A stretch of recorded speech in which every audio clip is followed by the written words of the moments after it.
Well, hello everyone. This is Nono and welcome to livestream number 16. The first thing I'll ask you is to let me know if you can hear me okay and if you can see me right and if you can see the screen. Today we're gonna have a session on how to port models to Runway ML, and this is part 2. So we're gonna continue the session that we did last week. This is going to focus on Pix2Pix. We started looking at some of those things last week. And the session is going to cover how to do this with Runway ML and with colab for training and data preparation in TensorFlow and Python.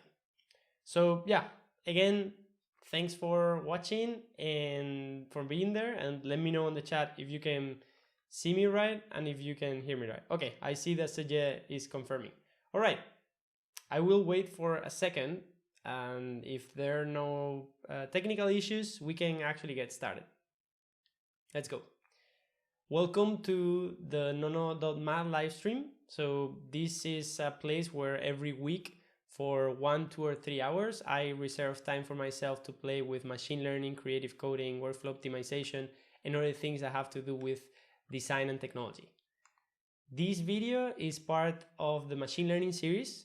In particular, we're going to talk about Runway, Pix2Pix, and machine learning today. And I will remind you to like the video if you want to see content like this one, or you want to help us spread the video to more people, because it's easier for other people to watch it or to reach it the more likes it has. And also to subscribe if you want to receive notifications when we go live next or when I publish new videos. You can also join us on the Discord community. There is a Discord server you can access by going to nono.math/discord and accept our invitation. All right, last week we talked about porting models to Runway. We had a technical issue that I've covered over the week. Actually, I solved it right after finishing the video.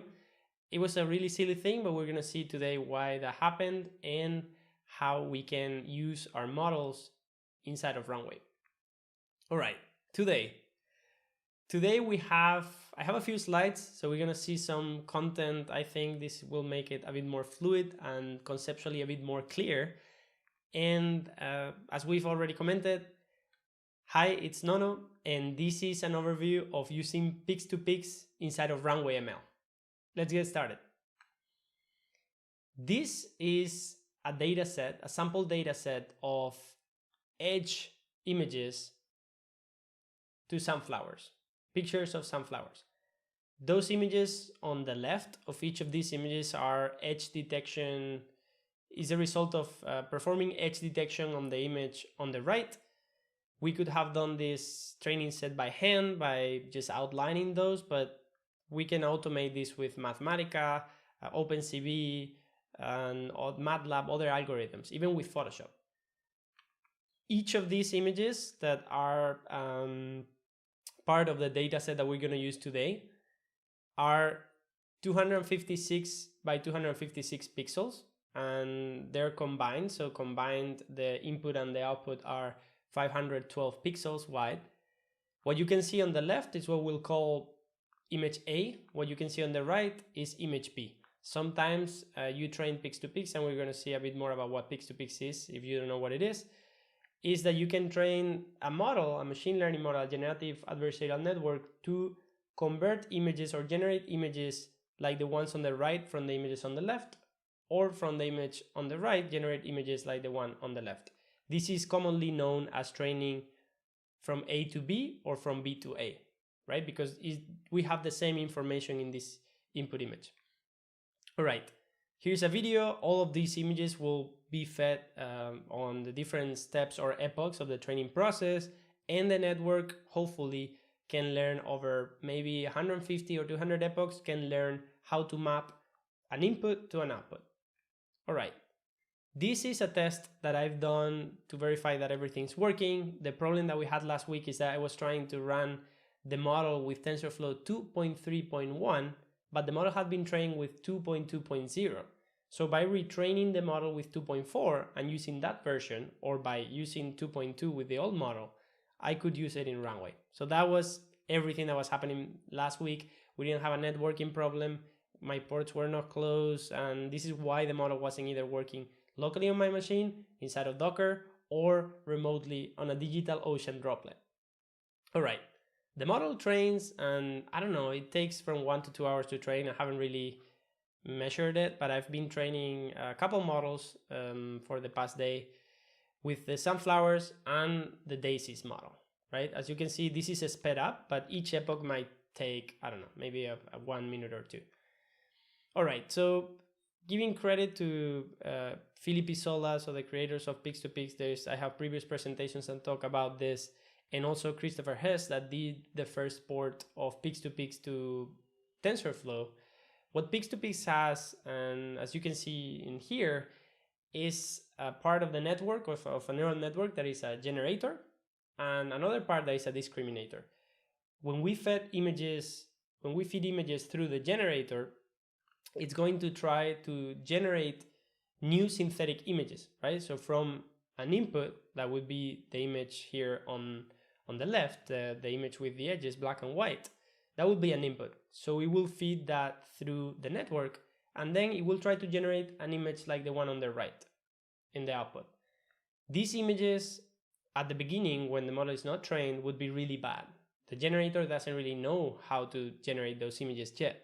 So it's actually outputting images that look really bad. The discriminator is telling the generator, this image does look like a flower, this one doesn't look like a flower. By the response of the discriminator, the generator tries to change and improve a bit more to get closer and closer to something that looks like an actual flower, or whatever output we're trying to get to. The discriminator at the same time also trains itself to discern which images are real or not, to be able to discern which synthetic images that, even though look realistic, are not realistic. That way, this is why these networks are called adversarial, because they kind of fight between each other trying to get better, one at generating fakes that the discriminator doesn't think are fake, and the discriminator gets better at discriminating which ones are fake or not. All right. We're not going to talk about the architecture a lot, but what happens is that there's, on the top, you can see a black and white input or edge image that gets input at 256 by 256 with 3 channels, RGB. There's a set of layers, so there are 8 downsampling layers that, we go from 256 to 128, 64, 32, 16, 8, 4, and 2. And then this is encoding the image into a one-dimensional vector or tensor that is just a 2x2 matrix with 512 dimensions. Then this, it's actually 1 by 1 by 512 when it gets into the decoder, that is that discriminator, and it actually gets to expand the image back to 256.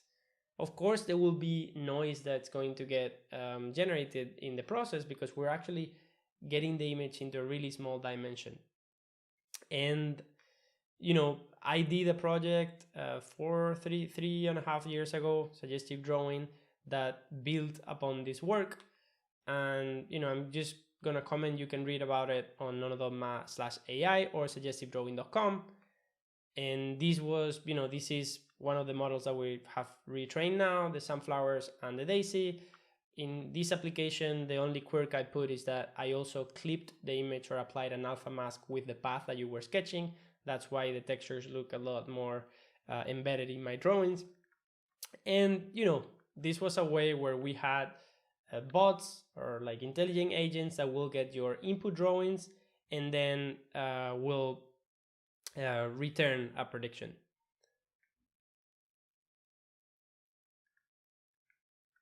All right. So now let's code. We're gonna see now how to do what we couldn't do last week. We're gonna see the process to prepare the data set, how you will train. We're not gonna train, even though we're gonna kick off a training job. Now, after the training, we'll get an H5 file. That's our trained Pix2Pix model. And then we'll see how to use that with the template that we had last week in Runway. Let me check something really quick. All right.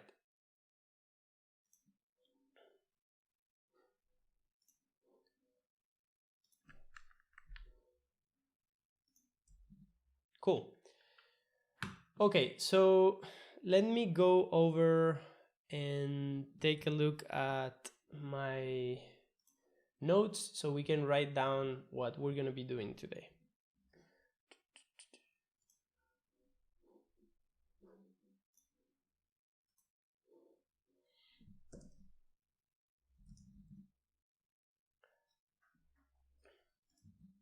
And while we're here, I would like to say hello to everyone who's connected online. Feel free to drop some comments on the chat and let us know who you are and where you're connecting from. Okay, so I have now here my notes. So this is a document that I've been pulling from week to week. And today, so we're going to see quickly how to prepare a data set first and what we need to train. So, all right, let me open folder here. Cool. So the first thing is the data set preparation, right? So we've mentioned that data that we had before, we need to prepare, right? So I initially, how we started, Jose Luis, have you been following or not? So yeah, we've started. So this is a repository, as I mentioned before. Here's the thing that I explained with the A to B or B to A, right? And here there are some pre-trained models and some explanation of how this works.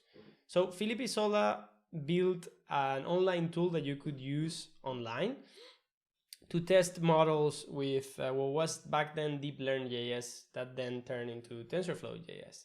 This is a TensorFlow Python version that got, I think, ported over to the latest version of TensorFlow, but when I used it was slightly different. What we can use, with this I mean I'm not going to use this code today, but what we can use is, or are the tools that that we have for pre-processing your dataset, right? We just started, so you didn't miss anything. We just saw an overview on Pix2Pix and the theoretical parts and conceptual. So we're starting right now. We're gonna prepare the dataset. We're going to see how we would kick off a training job, and we're gonna see how to use the exported model inside of Runway. All right. So what I was mentioning is that from this repo, Pix2Pix-TensorFlow, that I'm going to clone right now to my desktop, we're going to use the dataset processing tools to generate a dataset that can serve us to train a model. So I'm going to go to my desktop, or maybe let's go to the folder for today's live stream and see, just cloning that. So git clone and that repo. I'm going to open that directory and show you what's in there. Some of you might already be familiar with these tools, but we're going to see what these are useful for. All right, let me go to the right.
Hi. Okay. Great. I keep doing this. All right. I don't know. Okay. Great. I have a, things of live streaming. I had a scene that the other day I muted myself on. So this scene was muted so you couldn't hear me. All right. Let's scroll back 2 minutes and let's see that again. All right. I was saying we're going to see how to prepare a data set for training with Pix2Pix. The thing that I was mentioning is that this repo here, the only thing we want to use, I just cloned it. And the only thing we're going to use from there are the data processing tools. So we have here this process.py file and this split file that we're going to use, and we'll see more of what they do and how to use them in a second. We have these folders here. On the left, you can see images that are black and white and have the edges of the images on the right. So for example, if I open these two images, you can see we have the very same image, but we've run an algorithm to do an edge detection on them. This is something that could be done with OpenCV, with Photoshop, with MATLAB, with Mathematica, with many different programs.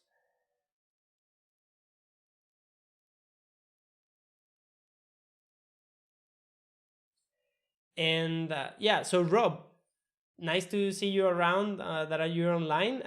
Maybe try to put on the chat the link, or maybe send us the link some other way so we can share it. I don't think we can see it on the chat at the moment. And let me see. Can you can hear me now, right? Just verifying that you can hear me right now. All right. Okay, I'm gonna hold on until you tell me if you can hear me or not. That way we don't waste our time.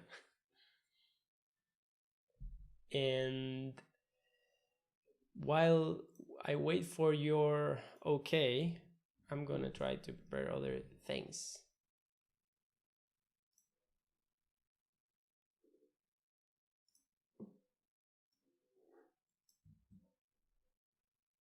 Yes, sounds good. Okay, all right, scroll back. So yeah, I was saying that on the left we have the images that will be our input, and on the right we have the actual texture of those images, right? I was talking here that these can be obtained with many different programs, and that this is just the case in which we want to train today a Pix2Pix model. There are many other uses in which you can use Pix2Pix. The gist of it is that if there is some logical mapping that happens from A to B, from the left to the right or from the right to the left, on whatever data set you want to put together, you can try to train it, and maybe the model does something useful. We've tried to train on, from going from circle to square, from square to triangle, from triangle to circle, and try to see what happens when we, pass images through. The thing that I was mentioning before is that on the Pix2Pix TensorFlow repo, you can see the different models that were trained that worked with Pix2Pix, right? So from this input on the left with the cars, or like segmentation maps of a street road, you can get the image on the right that is actually cars and trees and things like that. From an aerial view, you can get the sort of vectorized or clean drawing of it. From day, you can get night. From the edges of a purse, you can get a texture purse. From an uncolored or black and white image, you can get a colored image. And from the segmentation of these buildings, you can get the thing on the right. The one model that went viral was edges to cats. That I think that was crazy online. And you will find many different weird images that people did with these models that these got really big on Twitter and in many places. So yeah, this one here, just that we have right now, I think this might work. So if we draw here and process, right? So what this is doing is, this is the demo that Christopher has put online. Yeah, I don't really know. Okay, so I will say for folks that are on the chat, if you put links on the Discord channel or send them to me there, I can put them, or you just share it on the live stream channel, and we'll we'll see them there, or just message me somewhere on Twitter or LinkedIn or whatever, right? So these models are getting really fast. This is probably TensorFlow JS or Deep Learn. I don't know what version it is, but we can use this on the web. So I'm using this from a web tab, so I can, you can see these things. So you can host your models, and I'm not gonna make something that makes sense right now, but the thing here is like we have the Pix2Pix model, we download, we have the network on the browser, we download the checkpoint or the model that is what's bigger in size, and then we can use it live on a web tab, right? All right, and there are more models here, like you could try them out and modify these things and play with them. All right, let's see. Yeah, so we have here our shoe. All right, so let's scroll back. We were talking about how to generate our data set. Nope.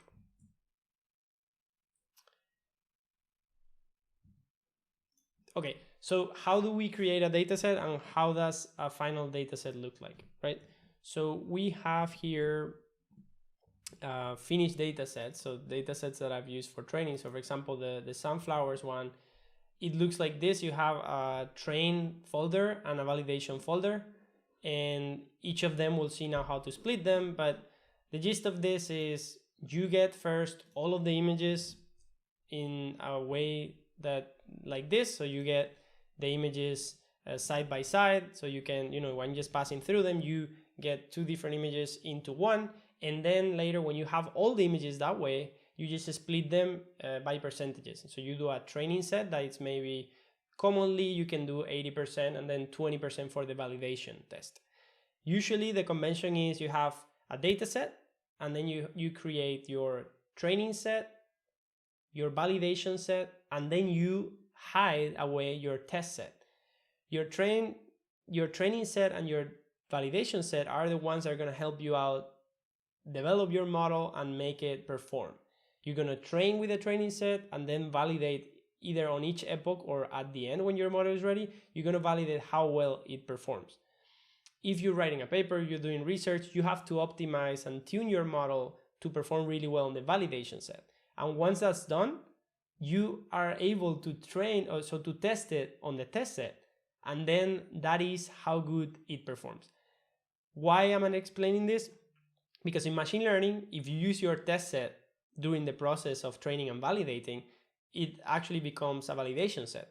And then it doesn't represent data that is not inside of your training realm, inside of the data that you're actually using for training. And then when your model has to perform outside with information or inputs that it has never seen before, they won't be representative of it. Okay, so we're going to see quickly how to do this, right? So recap, we have these two folders, we have to combine them, and then we'll split in training set and validation set. As I mentioned before, we have opened this data set, so this repo here that we clone, the Pix2Pix TensorFlow. So inside of process, you can see that we can do different operations. We can resize the images, put them as grayscale, blank, calculate the edges, and combine. The two operations we're going to use today are just combine. So we'll combine inputs and outputs in one image, and then we'll split with another script. All right, let's open the terminal. I am going to look at the documentation so we make sure that we don't have any mistakes there. And this is here. All right, so I see on the Discord channel there are no links, but I can see, oh yeah, so Philip Isola. So just to share the video that was to be shared.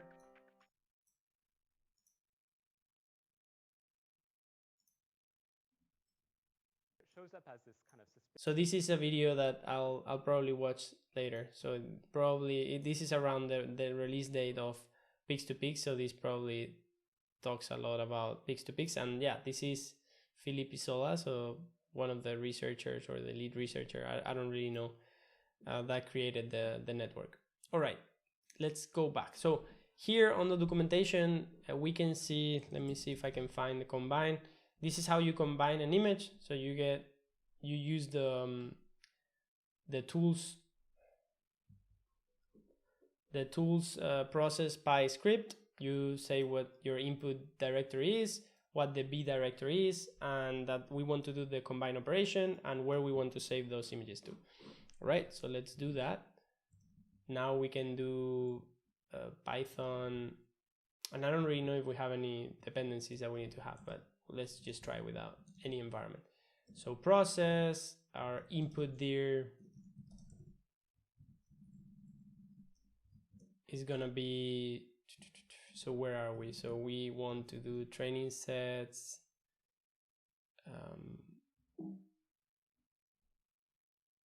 edges to daisies,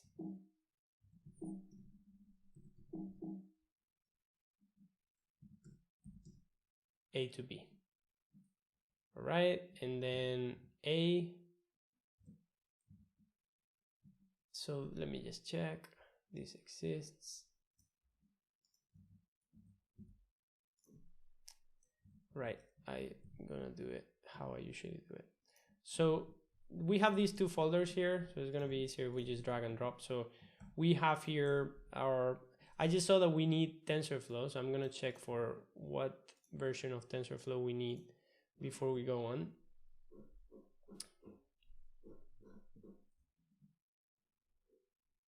README, where is TensorFlow 1.4.1? All right, so how do we do that? We're just gonna make a new Anaconda environment. So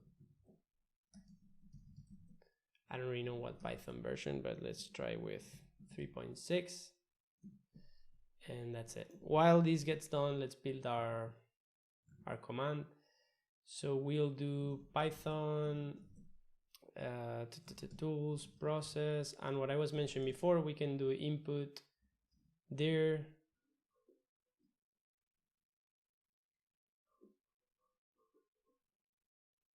and we can drag and drop from here. So this is our A directory, and then B directory. How do you, okay, is here. I'm just seeing that we don't have to put the equal because these are arguments.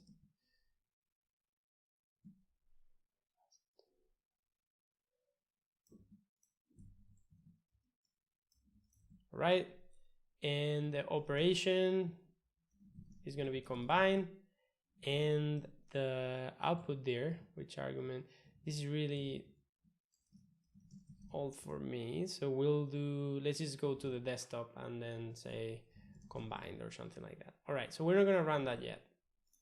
I have here my environment that is getting created, so we have to run our command inside of the environment. And hold on with me, we'll be having our dataset really soon, so we're going to spin up some training run. All right, so now we have our environment. Let's see if I can now go to the right without losing sound. Right, I'm still here. Cool. So as you can see there, we have the command now. We can do command activate tf that, and we don't have TensorFlow yet, but we're gonna try to do TensorFlow 1.4.1 if that's still available. Hopefully it is, and that should be compatible with TensorFlow 3.6 hopefully. All right, seems like it is, and we're going to get our command here. One thing that you might have noted is that I made up this directory, so I'm going to create it, and that should be on my desktop.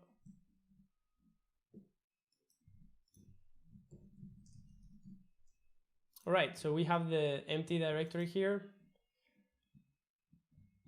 and now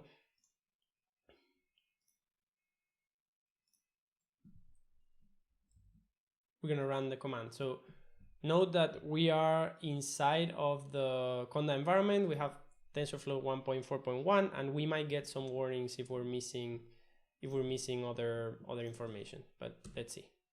Okay, unknown file attribute B there. Why? Where is this happening?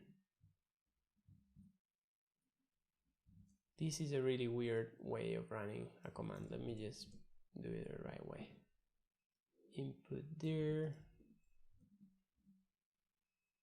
B there,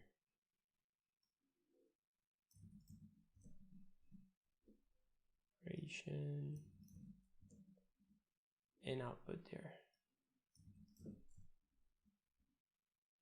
No model name TensorFlow. Okay, this happens to me all the time. We just have to add the 3 here. So to mention that we're running this with Python 3, the one that is inside of our Anaconda environment. Gladly, I've gone through this so many times that that's not going to be our error today. All right, so once this starts running, so the dataset is processing now, and we can see how the combined images appear here on the bottom of the screen. And this is doing 23 images per second. This is actually using TensorFlow to run this. I have a CPU, so I don't have a GPU here running on my machine, so it's not going to be super fast. And yeah, it just finished. So we have the combined dataset here. We had it before for this dataset, but we're just trying to see how to do it. And now after this, what I said is that we need to split it. So what we'll do is that we'll run the Python 3, and then we'll run the tools split, and we will, let me actually see here. So tools split, and let's see the arguments that this gets.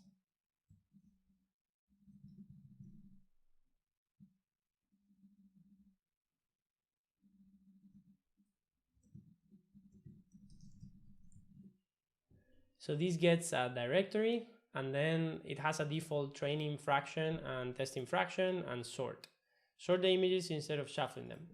By default, it shuffles them, I think. So we are just going to run the split algorithm or program in the combined folder. So you can see right now we have all the files in here.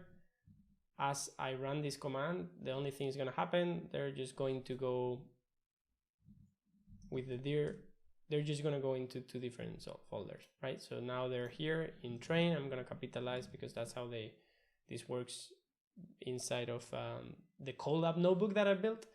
And that's it. So we have the training images are going to be these ones, and we have the validation images that it's going to be this one. All right, so long story short, so we have this data set here. I'm going to call it edges to sunflowers data set, right? I just realized, so I think I already have this model trained, but I'm going to take a look at the other data that we had here. So training sets, tulips. I don't have the tulips trained. Right, so we have the data set here that is now ready. We're actually going to use, let me see what is in here. Train, okay. So all of these are here, and these are train val. So I already have models trained for sunflowers and daisies with the latest TensorFlow version. So what I'm gonna do now is that I'm gonna zip the tulips one, that as you can see is exactly the same, the very same format that we just saw for the sunflowers, train and validation. And we're going to use that for kicking off a training job. So just to verify what we mentioned before, we have 156 validation images and 617 training images. So that is 717, 156, and it's 763. Blah, blah, blah. So 20% are validation and 80%, roughly 80% are training. So what we said, and you can fine tune, you can change that depending on how much data you have. All right, where are we gonna go now? I'm gonna go, so we've seen this would be part 1. So this is dataset preparation. You have your images. You have to, this is a long process. You have to come up with the problem you want to solve or want to try to train a model. You're going to gather the images. You got to split them in, this is the input for this output, and get around, at least you want to have 300-400 images, and this can go up to 800-600. I haven't tried to train with more than 1,000 images for Pix2Pix in this case. All right, so what we have in here, so let me close open tabs that are not useful at the moment, so we use this one, we just use the tools to process the dataset. And what we have here is, even though in 2017 I used the other repository, now Pix2Pix has become widely available and widely known, and it has been rewritten in many different frameworks, in PyTorch, in Keras, in TensorFlow. Google, inside of the TensorFlow core tutorials, also added this really nice folder that is not only a tutorial, but also a Jupyter notebook, a Colab notebook, and the source on GitHub. I would encourage you to go here, so to go to the GitHub repository, where you can see all the the documentation and also the network. So if you actually go to, let me just go here into the official TensorFlow repo. So if you look for Pix2Pix, well, let me see. Yeah, maybe not this, but TensorFlow models, I think. Yeah. So if we go to TensorFlow models, we're gonna see Pix2Pix, Pix2Pix. So this is a really cool project. This is TensorFlow models made slim, and this is Python files that contain the raw architecture of the network, of each of these networks. You have ResNet, ResNet v2, BGG, Pix2Pix, MobileNet, Inception. You have many, CycleGAN, many of the, and AlexNet, many of the main papers that have been released are here, and you can go and see their code. So for instance, you can go here and see this network represents support of the following work: image to image translation, right? Who's here? Filipe Sola. So this is, let's maybe turn off notifications. So Filipe Sola and his team. And if you go here, you're going to be able to see the same things that we're going to see on the Colab notebook now for training. So you have the upsample block, the downsample block somewhere, the generator here, the discriminator. So if you want to take a look, you can see what operations are being done in each of these. But as you can see, this file contains the logic of what makes Pix2Pix work. All right. Also, today I learned that NAS nets are networks that have been, it's something called neural network architecture search. And these are algorithms, I still don't know a lot about this, but it's like you're putting the architecture of a network to search what's the most efficient for a given task. All right, so these are networks. If you go into the TensorFlow models repository, there's a lot of them, and there's a lot of different models you can try and stuff.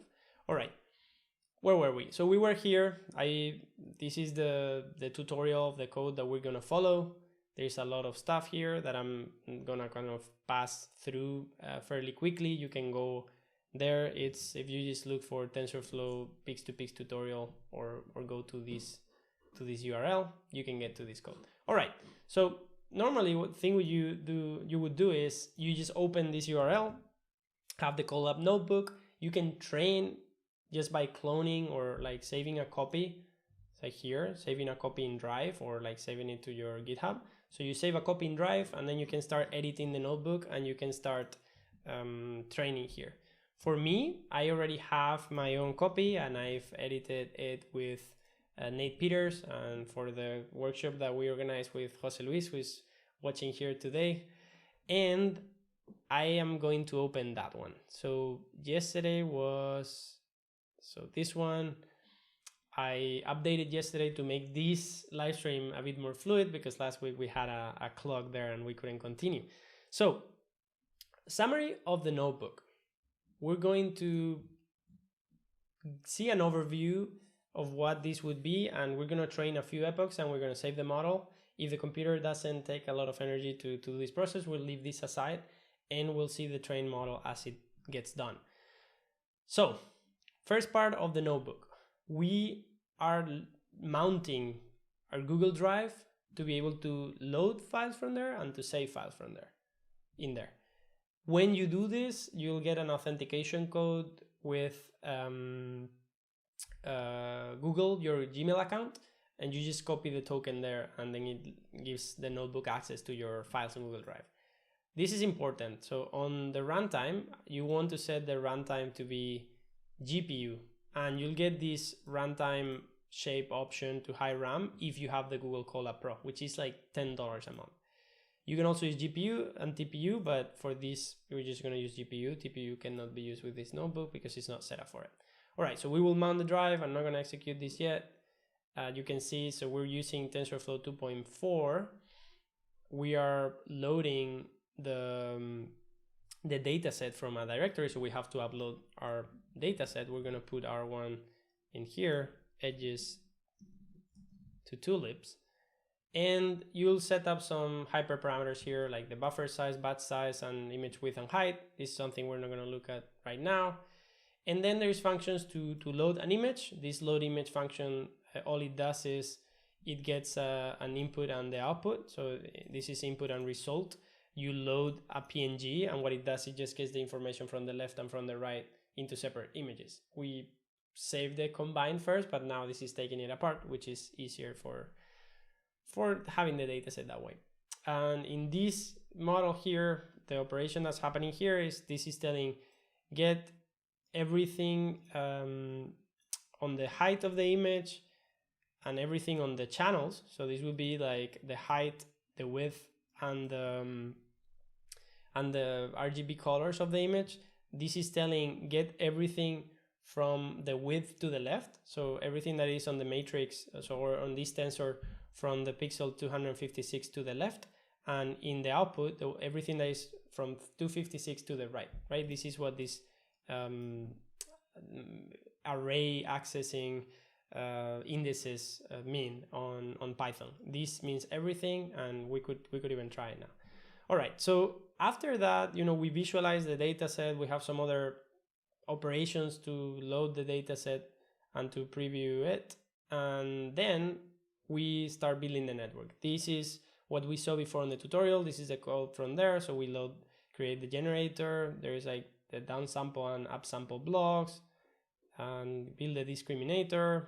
You can see the network architecture here, the optimizers and the checkpoint saver to be able to save the checkpoints and reload from where we were training before. We have a method to generate images just to see during the training process how the generator and the discriminator and the model is performing. And then we go here into just the training step. So at every step, what are we going to do to make the model know that it's improving?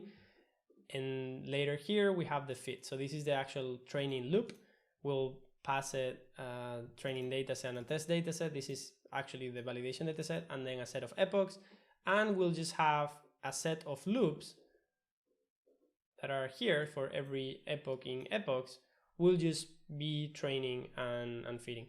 What I did here, something that Nate had for the checkpoints, I did for the models. We're saving at every 20 epochs that pass. We're gonna save the model, the full model as it is there. So on step, I think 0, 20, 40, 60, and so on and so on. It's actually 0, 39, 59, etc. And at the end, we'll save the last model. You can see here, this is while it's training at epoch 200, it's actually performing really well. You also have to know that these are exactly input images that look like the ones that are on the training set.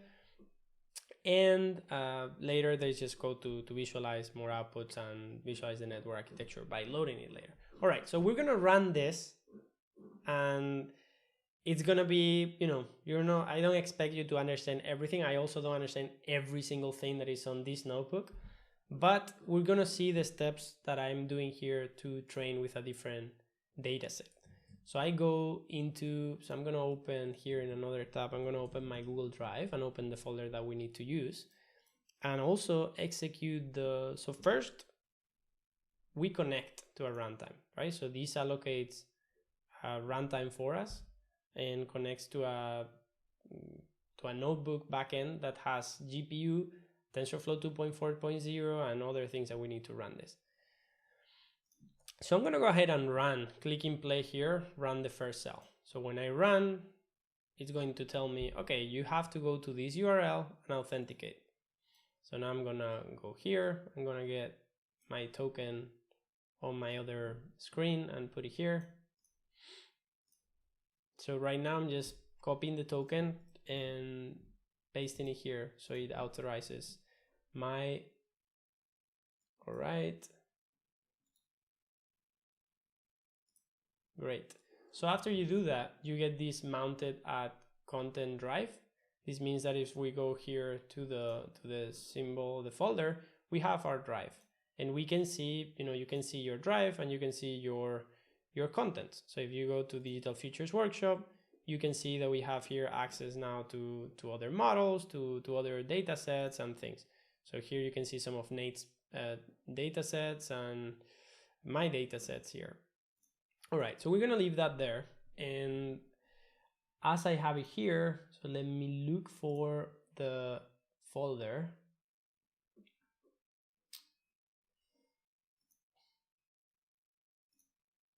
All right, so we have it here. So we go to dataset, and we just have to come here and drag and drop our dataset. So we'll go and put here the train val. So this is this folder. So we'll just delete that one. This uploads really fast actually if you upload a zip file, but it would be a bit slow if you upload the folder with the individual images. One thing, let me see.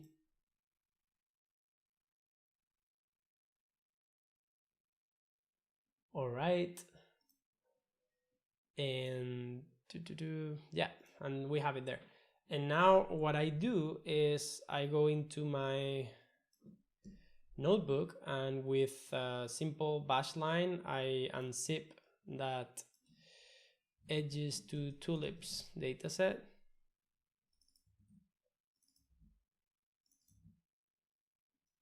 So once we know that that's completed, so we have the zip here, we're going to change the name here. And everything looks good. So we're going to play this. So it's now going to unzip this zip file into the corresponding folder. So you see the folder is not here. Now the zip shows up, and now the folder also has been created, and we're extracting data into it. So the training images are starting to show up in here. All right. So once this cell has executed, which means that this has completed, we're going to, well, I'm going to delete the zip file. We don't need it here anymore. And now we can start executing our notebook. All right. Okay, how's everyone going? Any questions? Everything going well? We're gonna run the notebook and we're going to see how this trains. All right, so we are going to run. So what I mentioned before, so I have these two paths here that don't need to be there. We execute this cell, and now we execute the load function. Let me just make this a bit bigger so you can see the code. We've executed this cell now, so we have the load function defined, and then we run this thing here. So we are loading the first image from the tulips dataset, and as you can see, it's working. So we have the input and the output. This is just getting it from the image, and that's it. Just to play a bit with this, you can see that if I were to set this to the entire thing, right? So we're just keeping the entire information of this image. We can run that cell and run this one, and we see that, you know, we're actually cropping the entire thing, right? So we could say here, give me 128 pixels, right? So it's going to give us half of the left image. This is just so you understand a bit of the image processing. Train it. Yeah. All right, we're almost there. So we have here this code. Hopefully I don't mess it up. It's good as you do things with Python or any programming language. If it's things with image data and things like this, it's good to visualize it. That way you know that things are working properly. So we're gonna continue here. So I'm just gonna keep running cells, and you know, to not bore you running cells that we're not going to talk about, what I'm gonna do is that first I'm gonna comment out this thing because we already did.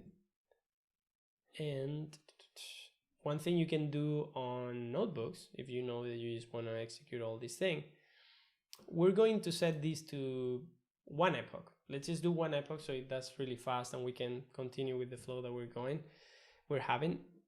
And this is the cell, right? So this is the fit cell. So we're going to say here run before, right? So if we run before, it's going to execute all the cells above this one. So it's like bits of code that will execute one after the other. And this will be really fast, except for the cells that take a bit longer. So all of these have been executed already. And this one, all of these ones, all of these ones.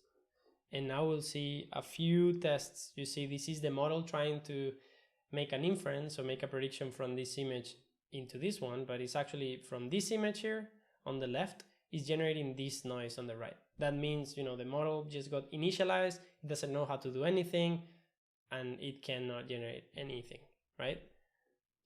There's something there just because of the nature of how the model is. It knows that there's some noise where the black lines are, but there's nothing really that the model can do.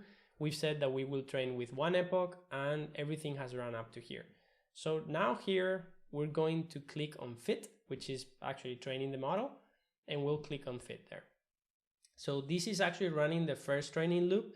So it's trying to make a prediction. So from this image tries to go to this one, and this one in the middle is ideally what we would like to get. As you can see, because we have a GPU, the training is really, really, really fast. If you don't have a GPU, which we're gonna try right now, the training is super slow. Maybe we don't want to try it, but yeah, let's try it just to make a point. So, or maybe let's not try it. So epoch 0, right, finishes, so it's 35 seconds. So we could do 200 epochs, 35 seconds per epoch, and we'll do 60. So, and 60, yeah. So in 2 hours, we'll have trained a model for 200 epochs. That is what we intend to have later on. But with this, you know, as I have the notebook set up and I will share this code, if I go to the folder that I have on try it, you mean trying how slow it is with CPU. So for that, we would have, you know, we've trained in 35 seconds. So this is, you know, this is like 1 epoch, 35 seconds. And if we go here, so we'll go into runtime, and then let me just put this here. So change runtime, go into none. So we don't have a CPU. Let's put the standard. So we save. Now you see it's allocating a new backend for us. It says it's a compute backend engine with like 100 gigabytes of memory and 12 gigabytes of RAM, but we don't have any GPU. So what we do now is we already have the dataset extracted. We have our fit thing here, so we can say, okay, runtime, run everything before this cell here in the bottom. All right. So we now are running the notebook, so we can see, oh, I need to provide another key here. So let's just go quickly in here. All right. Cool. So now that we have this, So every time if you disconnect from the runtime, sometimes you get the access to the files on the system that you have been training gets lost. So the files that you save here, once you end the session, will disappear. So if you have saved things there that have to do with your training data, your model, things like that, they will go away and you will have to redo everything again. So this is why it's a good practice to connect to Google Drive, because once you save, it's on your drive and it won't get deleted. All right, so I'm probably talking too much here because we want to see the training process of the network with CPU, but because it's really slow, right, we have time. All right, so this is now training. As you can see here, there's no, or maybe you can't see it if we put and zoom in. So we don't have a GPU, and you're gonna see now how long it takes for each one of those dots that we were seeing before in the loading to show up. We might have to wait here for a bit. You remember it was 35 seconds before, right? And we can confirm that this cell above here has finished. So let's just give it some time there. All right, so while this is thinking, I'm gonna open my Google Drive. So let me just, I don't know how you can see this better, but I'm gonna open my Google Drive and my training models. So my train models, I'm saving them to here. And what you can see is maybe, or maybe not, I didn't save anything yet. Okay, so maybe, just maybe, this didn't get saved. Okay, yeah, it did save, but I have to rename the saving name to edges to daisies because I'm still saving as edges to tulips, because I'm still saving as edges to daisies for all the models. So here what you can see is that these training steps that I'm doing are saved whenever I want on the training loop, right? I can save at the end of the training, or I can train at the beginning. So I can save at each of the epochs of the training loop. I don't really know why this is going so slow. Maybe it is indeed going super slow and we'll never finish, but we'll see. I expect to see some movement here. All right.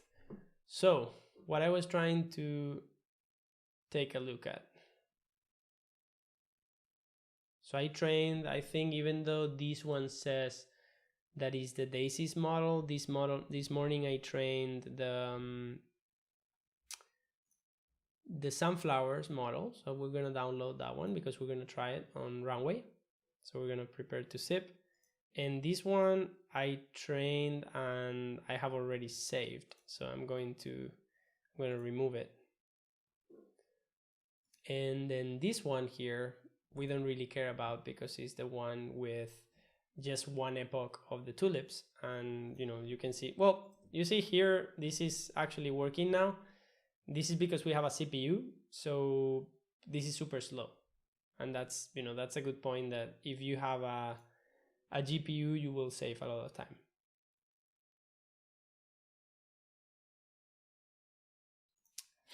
All right, I don't think anyone wants to see the entire model trained with CPU here, but we could train a few epochs while we're live streaming. So let's first change the name of the save model. I have a method here that makes the name with a timestamp. So it's gonna be edges to tulips live. Let's just call it that way.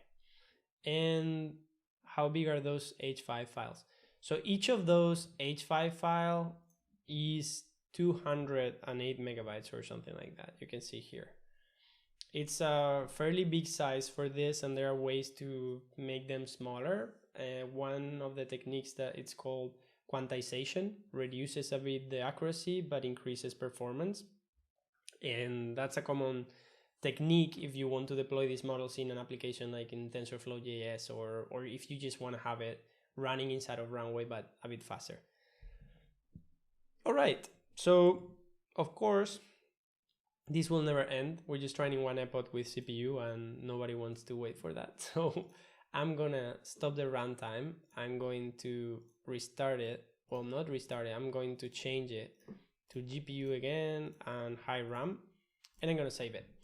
So once we save, this will restart. We're going to, because this doesn't seem like it's taking a lot of effort from my machine, I'm going to let it, and as soon as I put it, the more use of this we can do. So I will train for 200, we can stop it whenever we want. We're gonna have to authenticate again, but I'm going to run, now that we have a GPU, I'm going to run the entire notebook once again. So we'll have to probably provide an authentication token. Oh, it's already mounted. So probably, yeah, so it's already mounted, so we don't even need to do that. We're just gonna go down there and see if this is training. And you can see, you can compare how much faster this thing is with one of the GPUs that we have, that is provided for free to you by Google Colab. If you pay, you get, you know, the reserved, you get access to better GPU cards and you get higher RAM times. All right, 34 seconds, first epoch. And after the first epoch, so let me see, I'm going to move here as we train live. What you can see is that I have, let me see where, yeah. So this is training live. And as we train live, you're gonna be, you know, you're seeing that the predicted image is going to be improving epoch by epoch. Just by training one epoch, you can see that there is some progress there, and it will continue improving epoch after epoch. Let's just wait for a second, and while we have this as our background, I will let you ask any questions you want. If you want, I'm just gonna go back here for some water really quick.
All right, let's get back to this. So we have trained so far 4 or 5 epochs almost, and we're gonna leave this aside. So we're at epoch 5, we can see that the model already performs, and we're gonna leave this. I'm gonna move this to my other screen, and we're going to keep going. So what is H5 file? Is it the train dataset? All right, so let's, as I said, let's move this to the other tab. I'll leave that there and hope that that continues training without any problem while we're here. I'll bring it back from time to time. So continue download. Okay, so this still zipping files and it will download soon. All right, so the question is, what is an H5 file? So H5, I think it's H5, HDF file. So the HDF5 file is a hierarchical data format. So this is a standard data format that exists out there. And as you can see, there are many uses. But the H5 extension on TensorFlow usually represents a Keras model. So saved model, PV file, Keras, TensorFlow. All right.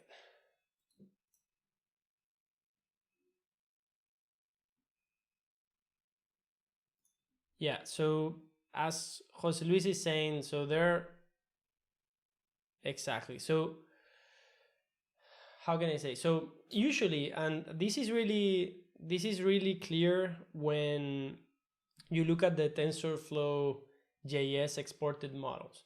So the models usually, as you saw before, you can define the architecture of a neural network just with a plain file.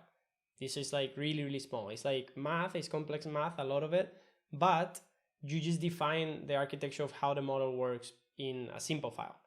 When you train, there are like weights on the neural network that gets generated. Those are the trainable parameters that have to be adjusted. There's like thousands and thousands of numbers that get adjusted according to your dataset. So those numbers are learned. Those are the parameters that the model learns, that the machine learns as you're training. So there's a bunch of information for holding those parameters that have to get loaded into TensorFlow for it to know how to generate inputs according to how your model was trained. Looking at H5 file specifically, there is the save file. The save model format is the standard format in TensorFlow, but the H5 file and the save and load model methods are really used as well and are really common nowadays because they're a bit more, I think they have a bit more compatibility. But yeah, so that's just a format, and just to make sure that we understand that properly, let me just open this quickly. I think we have here maybe. Yeah, so this is a safe model with TensorFlow Lite. Not sure, maybe we have it here.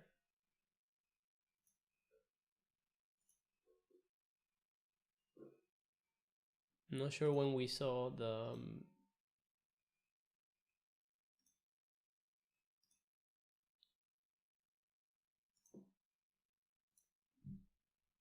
oh, look who's here.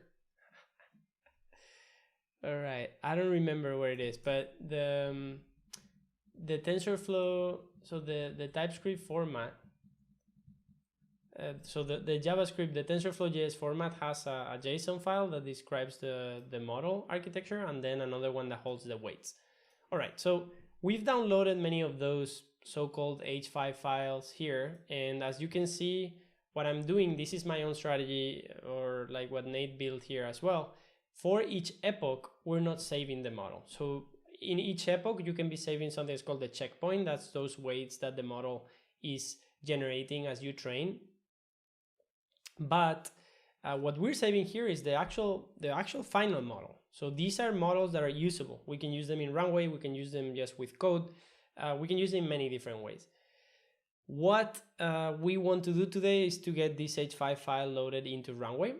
But first we're going to see, right? So I'm saving here at, as I mentioned, at each epoch, just because this would be good to see the evolution of, for the same input, how does it evolve in how it generates an image for it at each epoch. And then maybe we can make an animation of like, oh, I'm learning how to generate this flower or this other flower, right? All right, so we've downloaded this here on the drive, and we can see we have from epoch, this is actually epoch 20, 40, 80, 100, and so on and so forth. If I click, you can see I have the Netron application installed. That I don't know if it was you, Jose Luis, that told me about it, but since then I've been using it from time to time. This is really illustrative because what you can see here, even though this is really small, what we can see here is that there is an input that is actually 256 by RGB, 3 channels. We can see here. We can see that the Keras API that is being used is 2.4.0. We're using the Keras API because of how the model was saved. The runtime is TensorFlow. And here what we can see is all of these layers that are downsampling the image, and then all of the images that are upsampling the image, right? So this is the generator, the encoder decoder architecture. So we have this here, we can preview it. not really useful right now, but you know, you can visualize what network it is with Netron. So that's Netron Electron app. All right.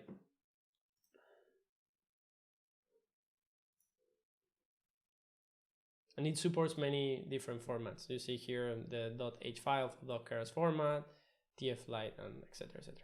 All right, so we have the models. Let's see where our model is. Let's see how trained it is. It's up to epoch 19, so the 17. So this means that soon it will start saving the checkpoint number 20 or 19.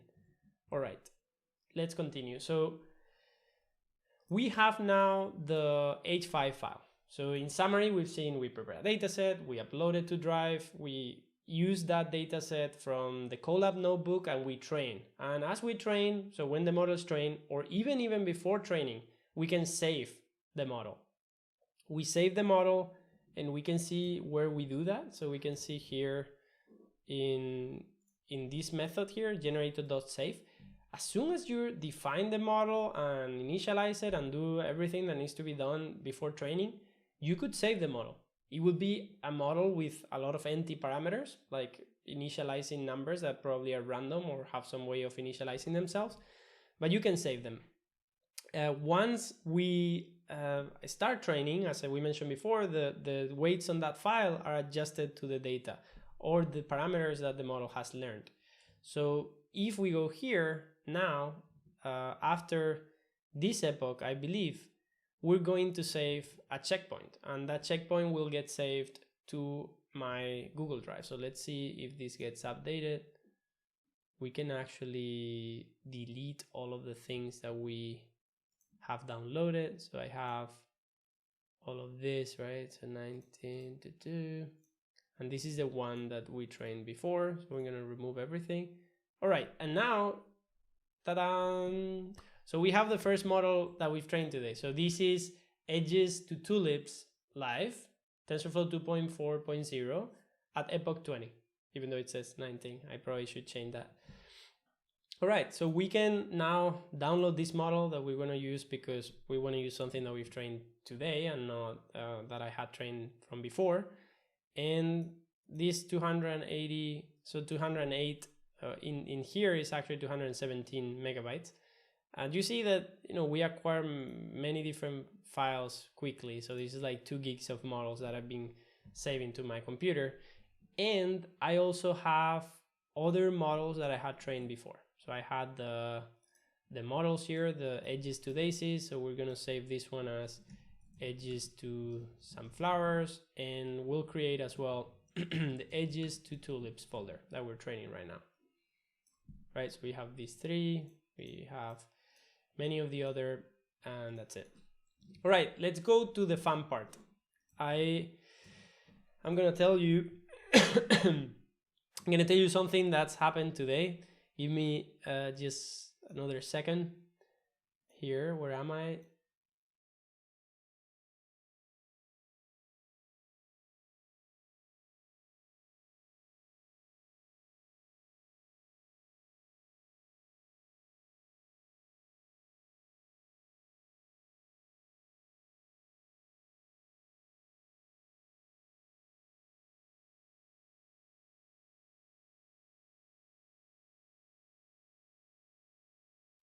Right, maybe next time I leave, I'll leave the training here.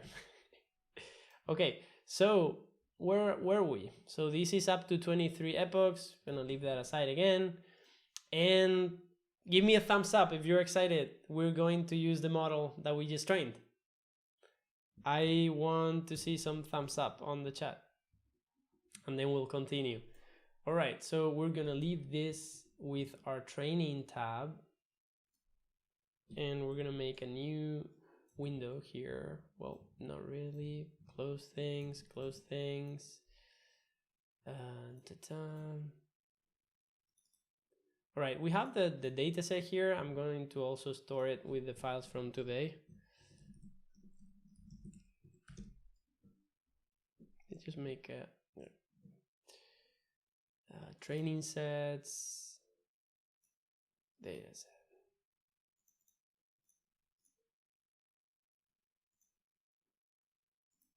All right, whatever. So we have that here, and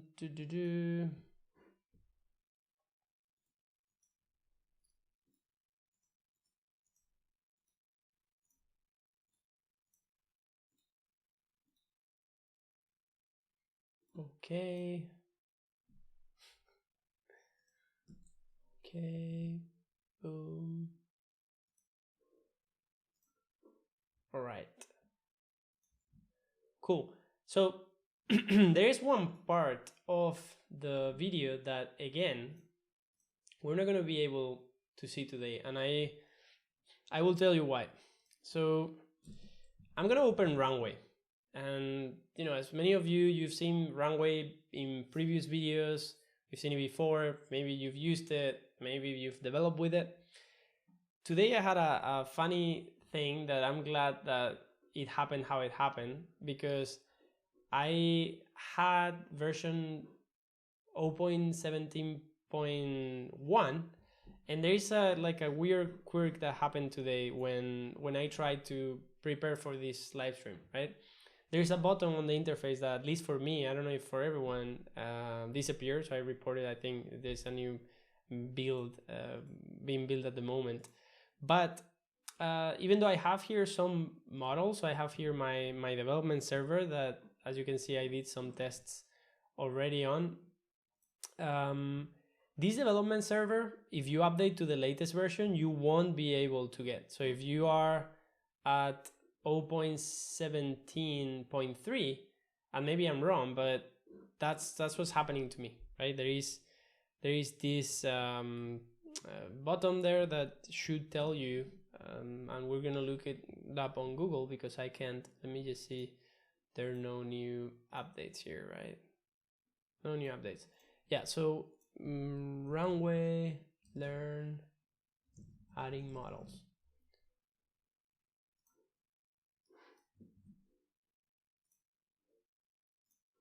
Right, so there is this tutorial here that is not fully up to date, but it's what I used, that allows you to add your own models, right? And there is this menu that we don't have at the moment that we will have in the future, right? That's always been there, and I think it always will be there because it's a key part of Runway. And at the moment we can access. So when we create from server, Runway creates an interface that lets us connect through an HTTP connection to a local development Runway model that we're creating. That's what we're going to do right now. And when you create from GitHub, it allows you to point to a GitHub repository that you've created, and it automatically pulls and builds your code on the cloud and makes the model available. So you can run it on your machine with the Docker image. You can run it locally and remotely, usually, if the dependencies can run on your machine. So with that, you know, that's just the note that I wanted to make. This is, this is 0.9.1. Right now we're at 0.17. So a lot of time has passed since this screenshot. There's Anastasis here.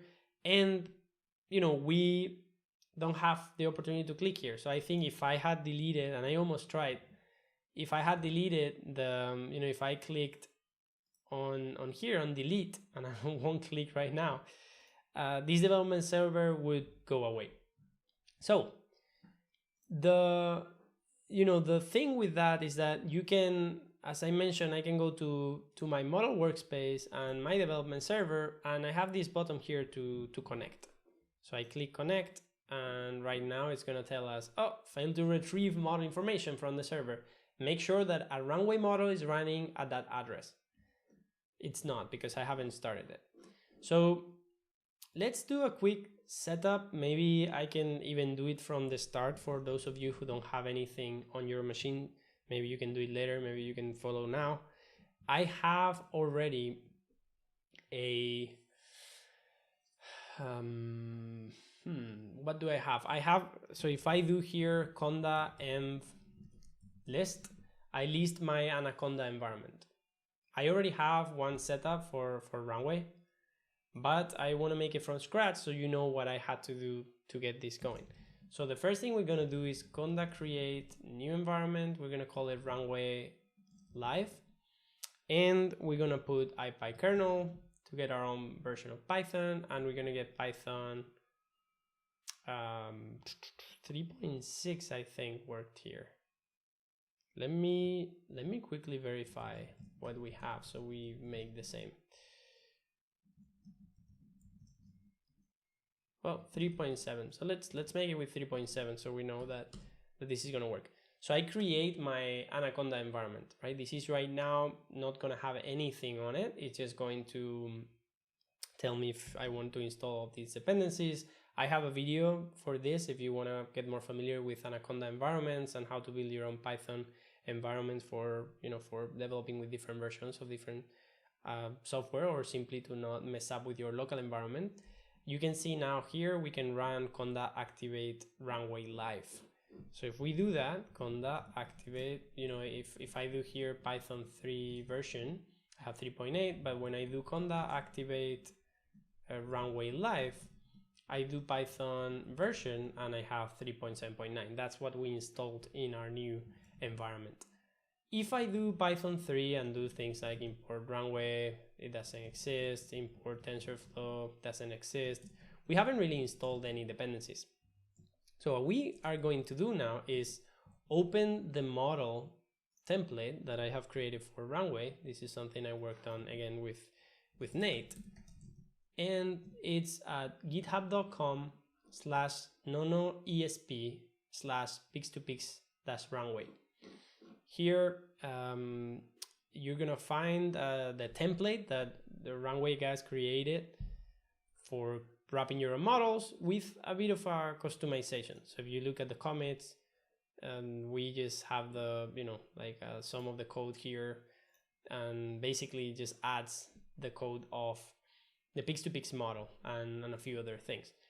You can watch last week's video if you want to understand this template a bit. We covered it in depth and we tried to understand all the different parts and pieces that are in there. But yeah, so that's what we're gonna do right now.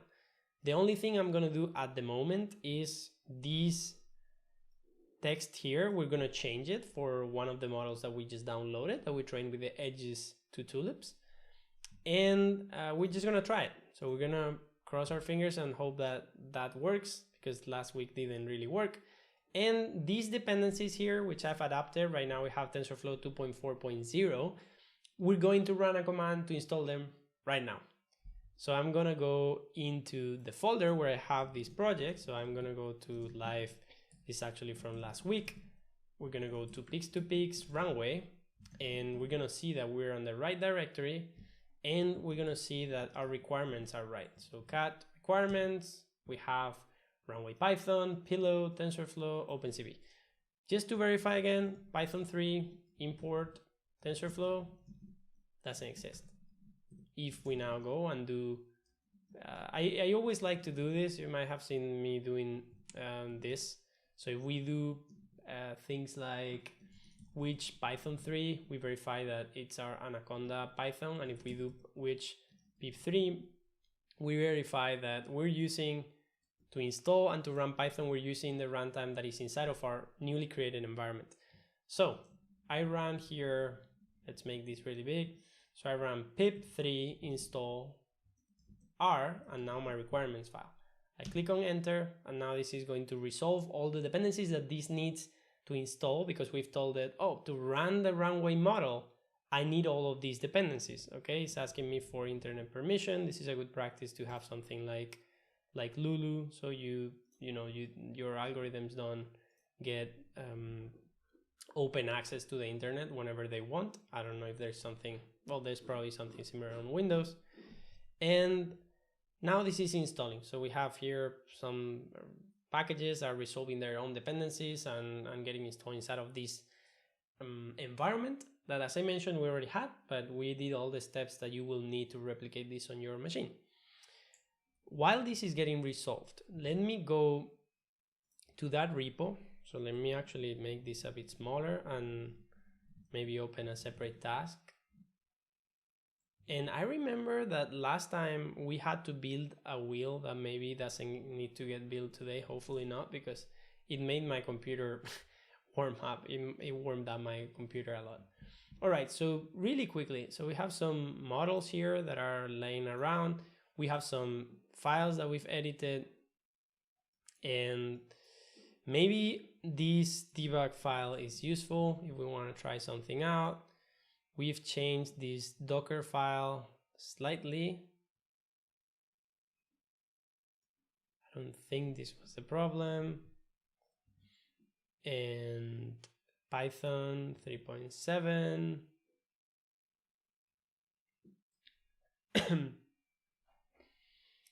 All right, so we have here our make file, the Pix2Pix model. We have these things here. Yeah, so I've cleaned up the code inside of here a bunch. I'm going to commit the requirements. And maybe we'll just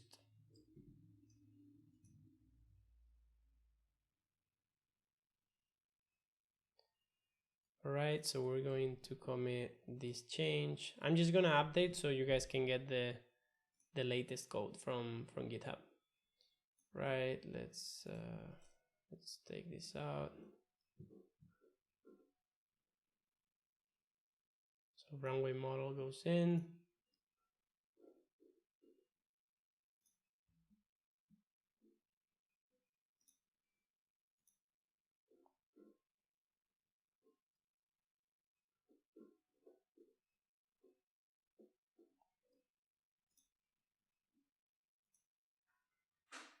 All right, so here we're going to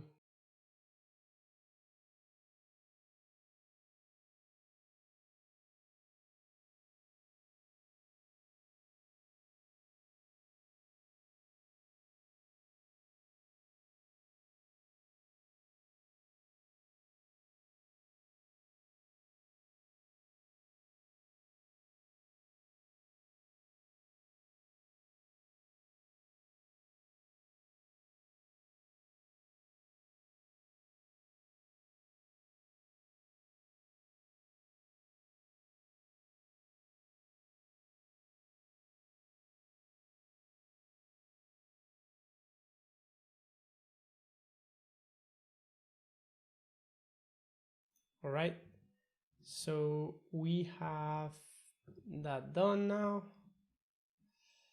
And let me move to the left. All right, and what we have so far is that, you know, we have the runway model project here locally. Not save.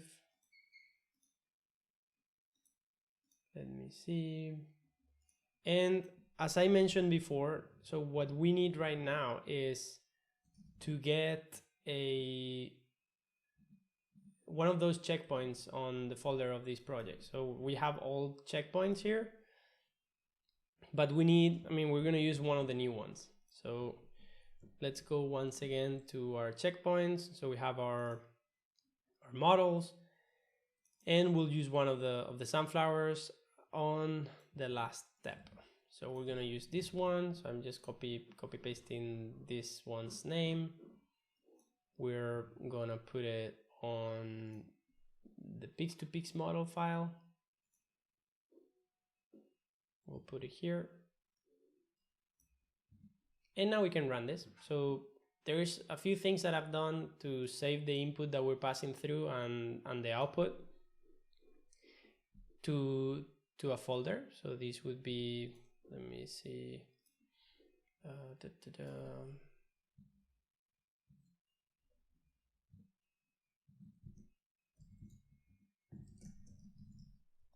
okay, save there if we want to save something.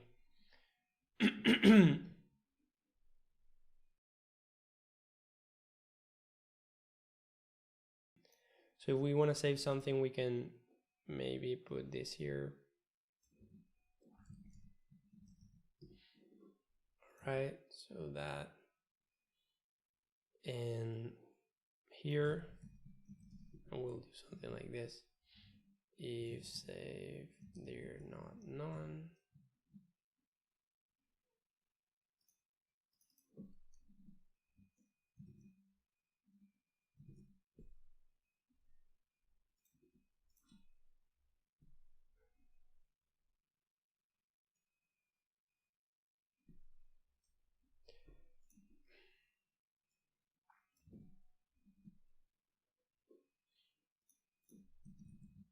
So save input and output images to disk. All right, so I'm gonna get some water.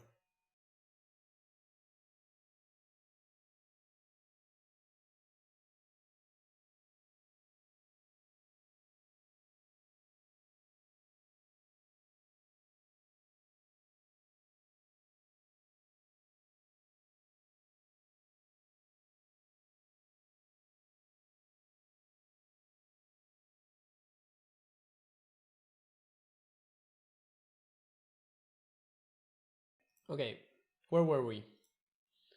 So probably better for me to be here.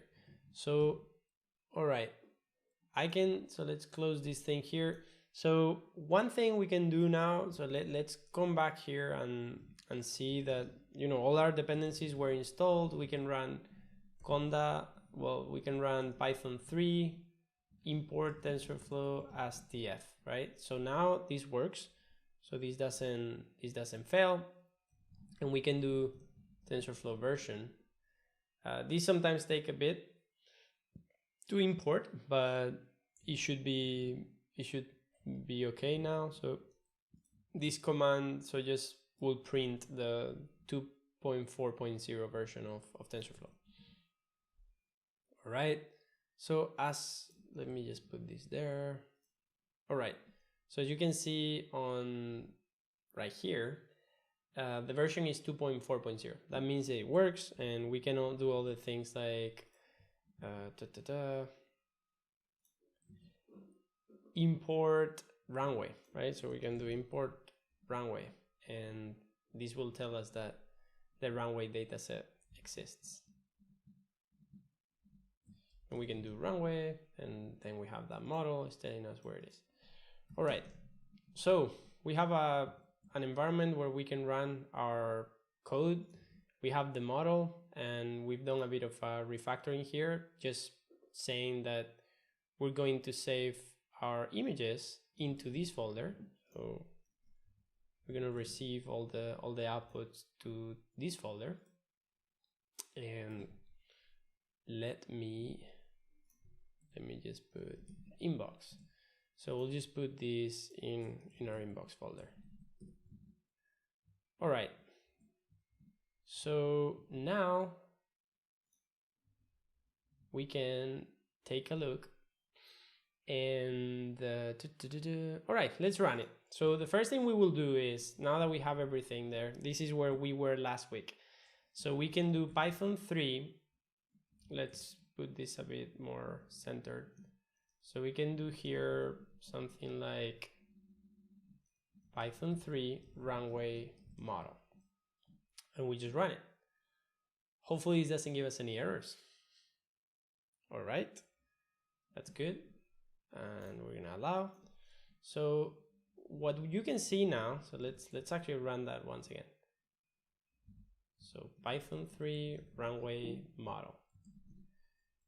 You can see, so the initialization code is starting, and we're loading the model, and we're loading the model in 1.26 seconds, which is pretty fast. And the model is being served at this port.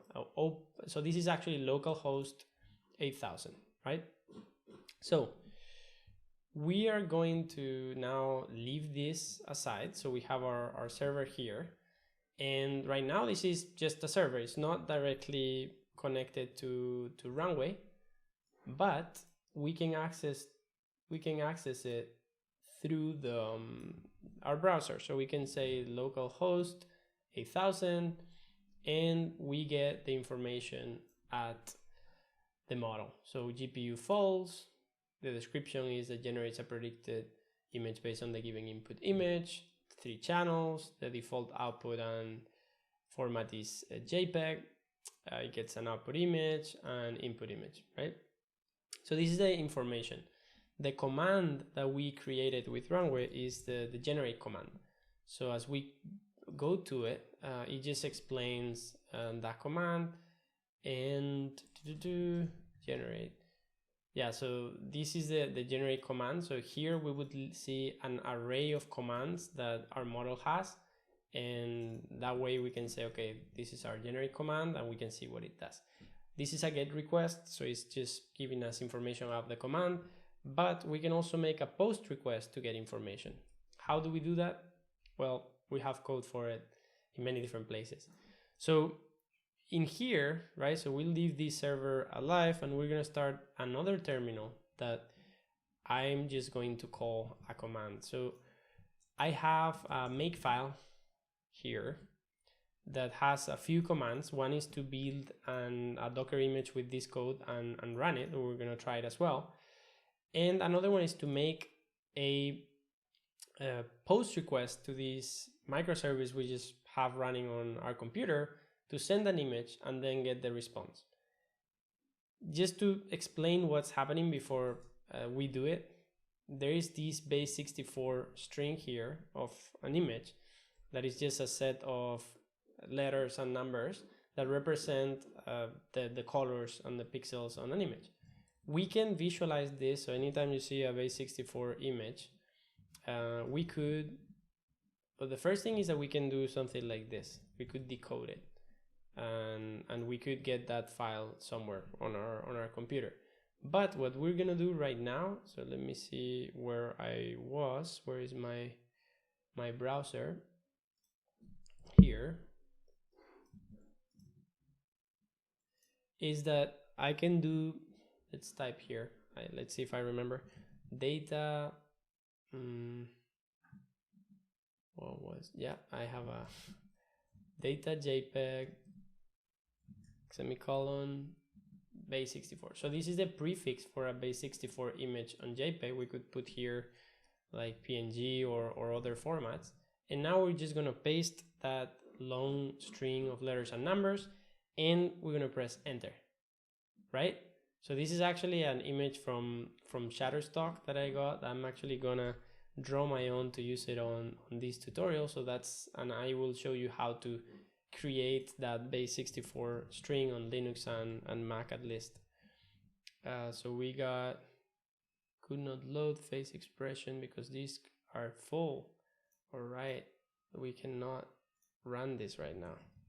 All right, what are we doing? Let's take a look at Docker to see if we can remove things from there. Or where can I remove things now? I actually forgot to take out all right, let me free up some memory here.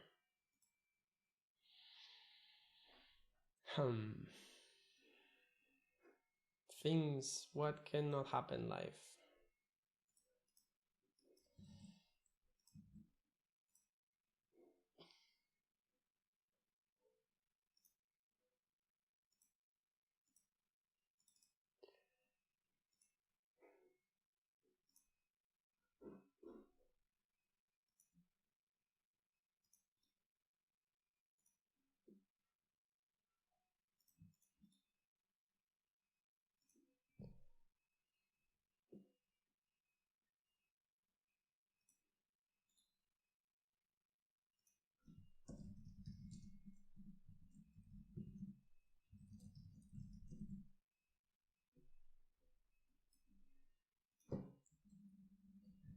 All right, so let's try removing Docker images. That's something that takes a lot of space. So we'll do Docker image remove.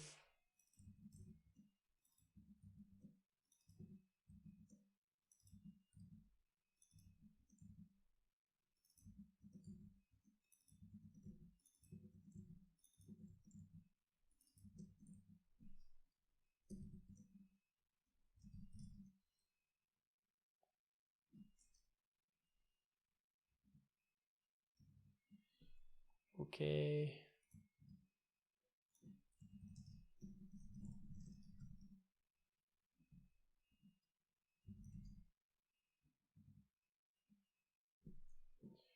right? How much space? Okay, now it seems we have some space. We can also use the Docker user interface here to remove some of the containers.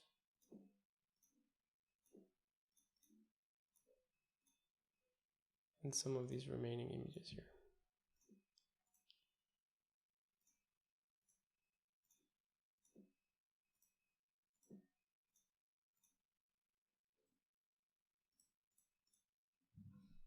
All right.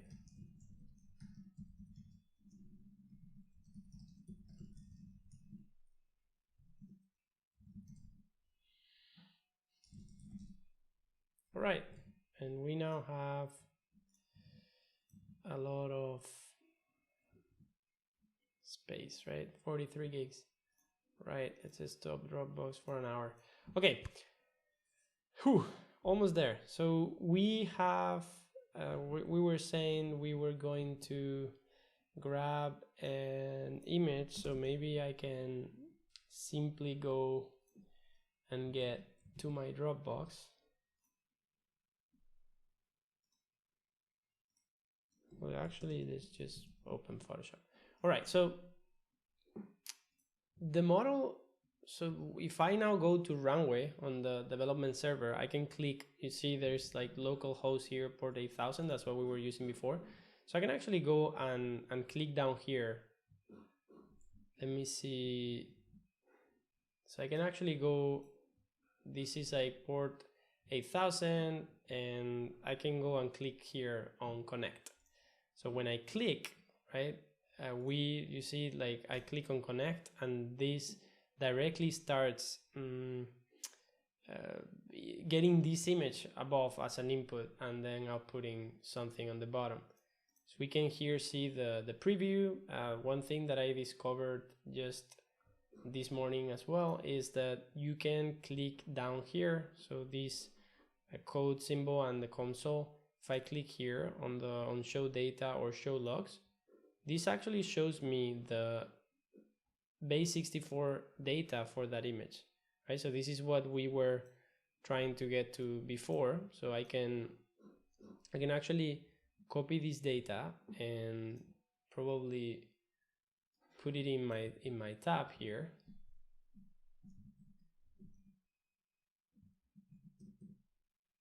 And see it, right? So we've put the base64 data on the URL. Docker system prune A. Yeah, I don't know what that one does, but I don't think it's necessary at the moment. Seems a bit too much. Okay, we have the console here, hide logs, and every time we run an inference, so for instance, we pick a different image, we could see if there were any logs, we'll see them there. Every time we create a new image, we get the base64 down here and also see the preview of that image. What we're gonna do right now is that we're going to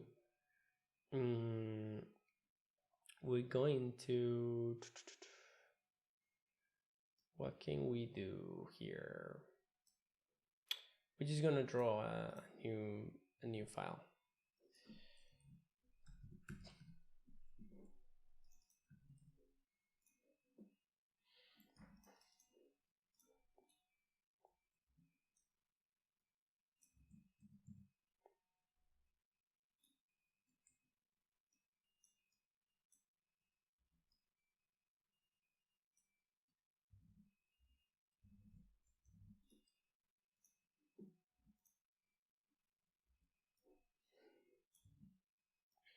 Right. It's okay. So it's gonna be our artwork today. And you know, if you want to put any images on the Discord channel, send them through and I'll pass them through the network as well. You can send, you know, just a sketch or take a picture of something, and I'll put it there.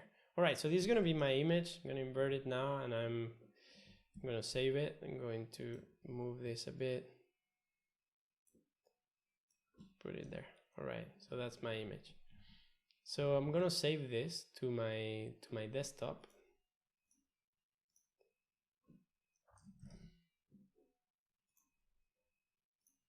JPEG, and that's it.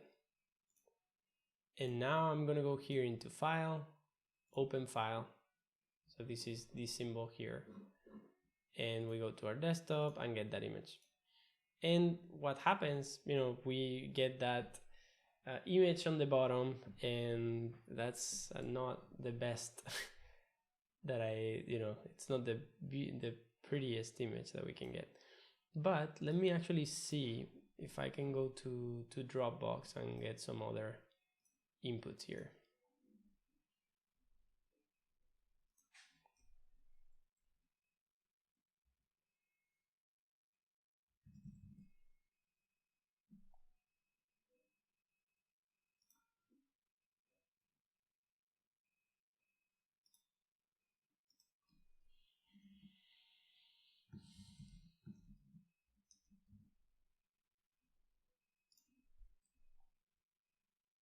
Actually, I'm not sure if we have this here, but on one of the first live streams, we actually took a look at the strokes, right?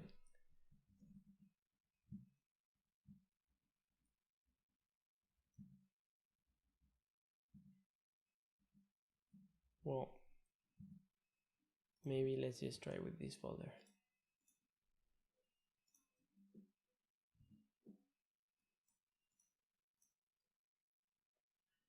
Cool, so here we have a set of input images and we can try them with our model.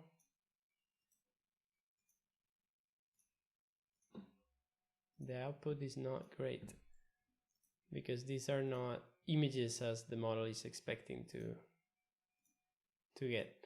All right, so we're using our model, and one thing we can do here, let me download. I have some better inputs here.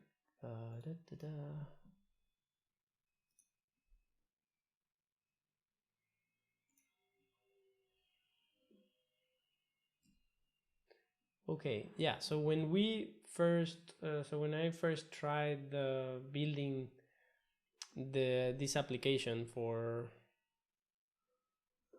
the iPad, let me see, where can I change the view? Not there.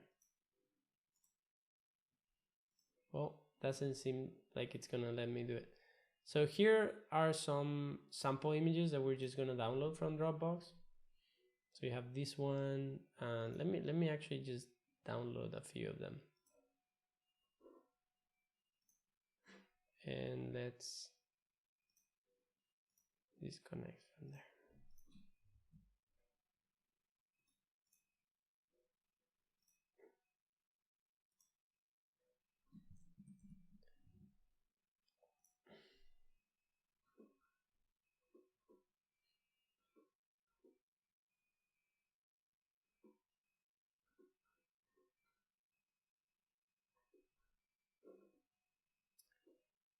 Right.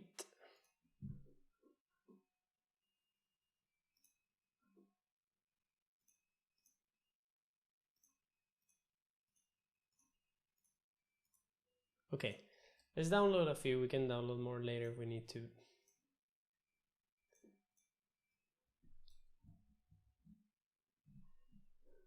All right, let's see what's here. And we've got some of that in here.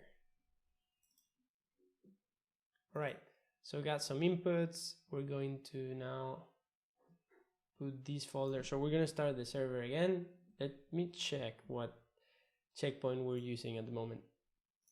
So we have here edges to daisies, the last one.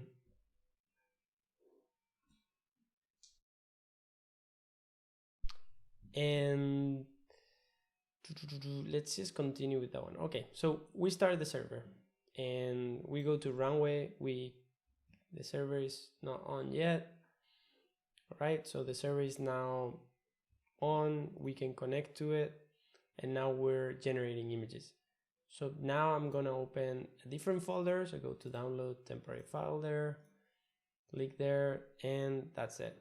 So now we're gonna get a set of images when I click here that are generated from that edges to daisies model, even though what I can see is that that's named incorrectly. This is actually the edges to sunflower model, and you'll see why, right? So every single image that I do here is trying to get converted into a sunflower.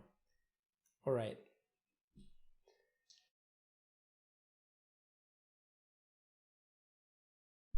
Okay, so let's try looking at the directory that I mentioned before, at that inbox that we were saving images to.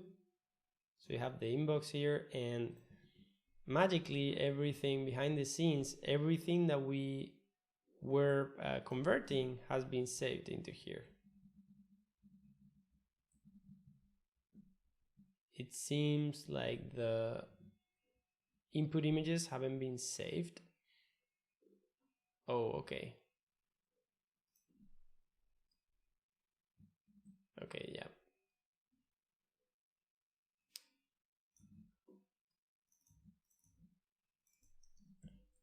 In and out.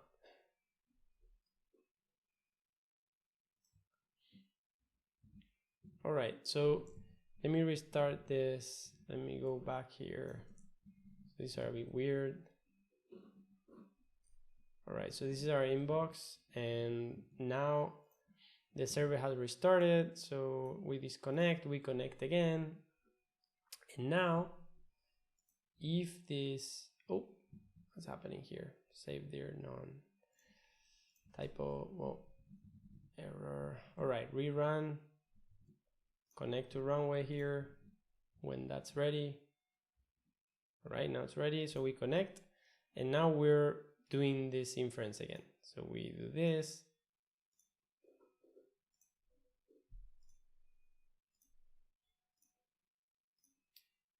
All right. Cool. So we converted those images. So I'm going to disconnect now. And now when I go to this folder, I've saved each image next to its corresponding output, right? So what we're going to do now, we're going to stop the server, and we're going to look at the training set that we had training here. So that model that we started training before. And hello, John Mark, glad that you joined us. We solved last week's problem and we're continuing with it. So now we're doing stuff on Runway. All right, so here you can see the model is training and some checkpoints have been saved so far. So let's use this checkpoint 79 that we just are just downloading here. Let's use it on our model. So while it's downloaded, I can actually get the name.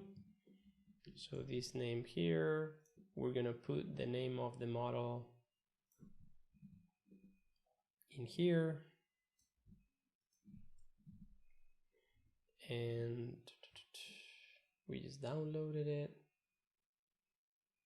We're gonna stop the server, open. We want to put it on the same folder, and we're gonna start.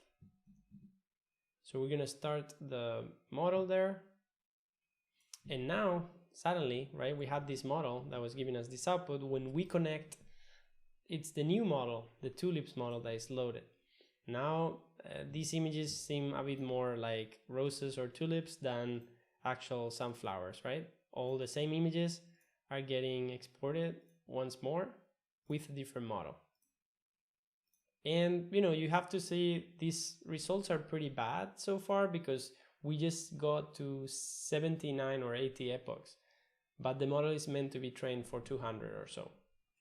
All right, so we're gonna disconnect, and once again, I'm going to go into my models folder. So we have the, so this Daisy's model here, which was the actual model of the sunflowers. So I'm gonna go into our models folder once more, to our models. Let me just, to make sure, change the name of all the sunflowers, daisies, sunflowers models, so we don't confuse the models, and delete those here.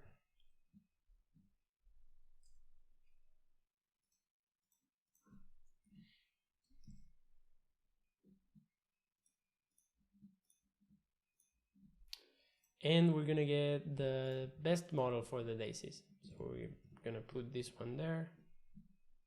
So this would be some flowers, and we want to do this now for the daisies. All right, so again, we close the server, restart it, and once this is loaded, we're going to connect again, and now we have the daisies model.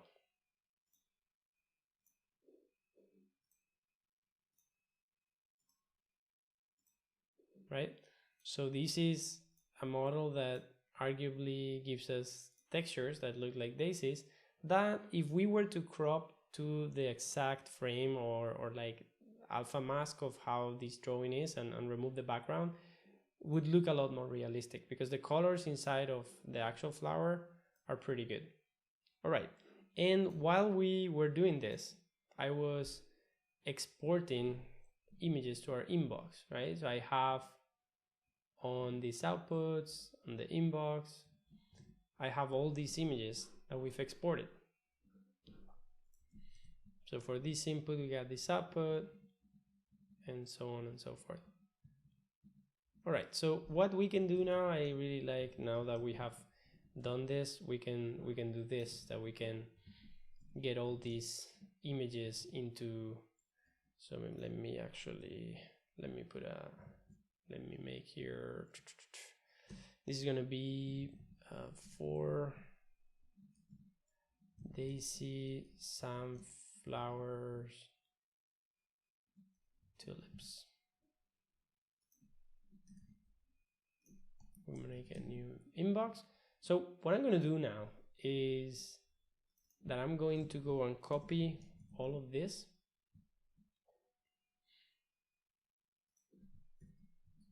I'm gonna copy, I've copied all the names of the files that we've exported, and I'm gonna quickly do something here to create a GIF. So, oh, there are two in files. Why is that? All right, so let's just try and see if this is all good. So we have in or out. All right, so we do search for in, we get that here, and it seems we're just missing one. Maybe that's the one that we had before. Yes. Okay, so in, we get that, and I'm gonna make a command to do a montage. So we're gonna say that each image is 256 by 256, that we want to make a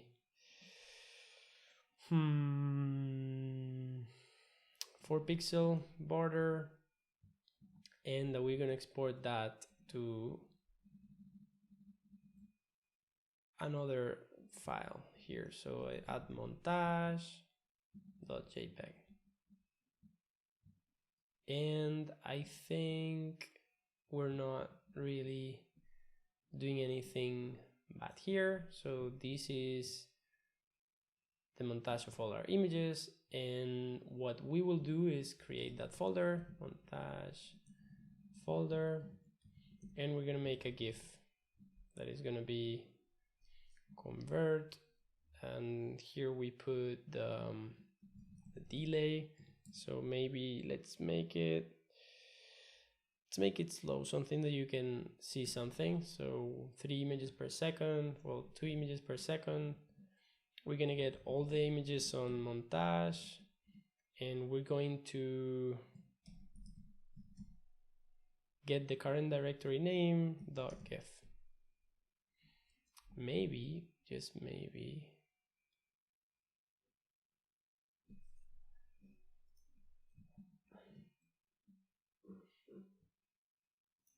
let's do one thing. Let's put all these images on frames directory.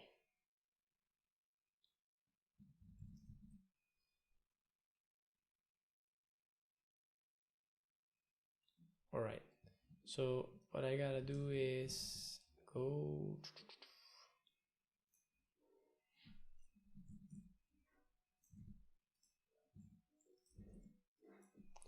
to that directory. So we have here all these images, so we're gonna make the frames directory and move everything to that directory. And now we don't have anything. Yes, image magic. We're gonna save this into a make file, or maybe a bash, like a bash script.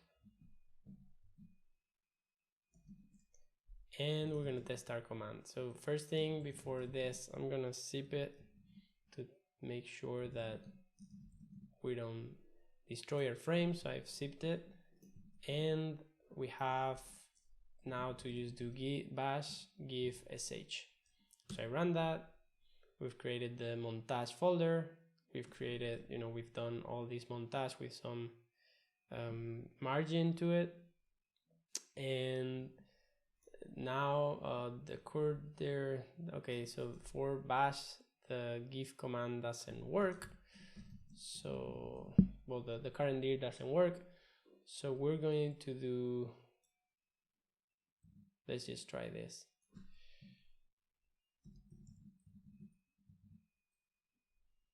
Let's try this one.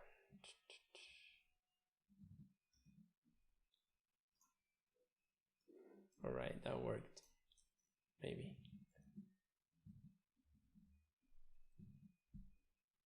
Cool. Yay. And we have a GIF. So we have an image with all of those images that we have exported today from Runway. Okay, so I'm glad that this worked, because last week we had an epic failure. It was that we were running, trying to run a model that had been trained with TensorFlow 2.2.0 in TensorFlow 2.3.1. Just by installing the proper dependencies, TensorFlow 2.2.0, everything worked. Today we've retrained with 2.4.0, and we've used that version on Python to run the server.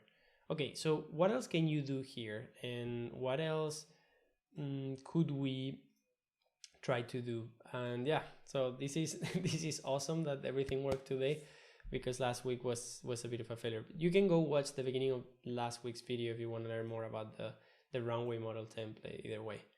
All right, so what we have seen so far, and I said before I had some make commands here, we have the possibility now to get a model that is one of those H5 files from Runway, and we also have this debug file. With Peel, you can load an image. This is what we're doing in the Pix2Pix template, and I explained this the other day, but I cleaned it up a bit. We load an image with Peel, or we receive an email with Peel, and we convert it into the proper tensor input that TensorFlow wants, or the model wants. So we load the checkpoint, so we actually get load the model that is being loaded here with so with this keras.models.load model, right? So this is a built-in tf-keras function that can load an H5 file. So in a single file, so we could just have a Python file that loads an image, formats it for Pix2Pix, creates a Pix2Pix model, and then calls for a prediction, and then gives us the prediction as an output tensor that we could then convert into an array and save as an image, right? So let's try to do that. This example is incomplete. Let's try to finish that one.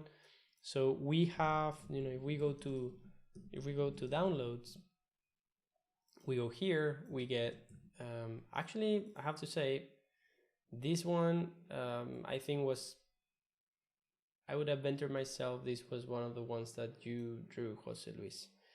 All right, so let's get an image here. So we're gonna get that into here. So we're just gonna call it, okay, so we have two flowers, flower 1, flower 2, this is PNG.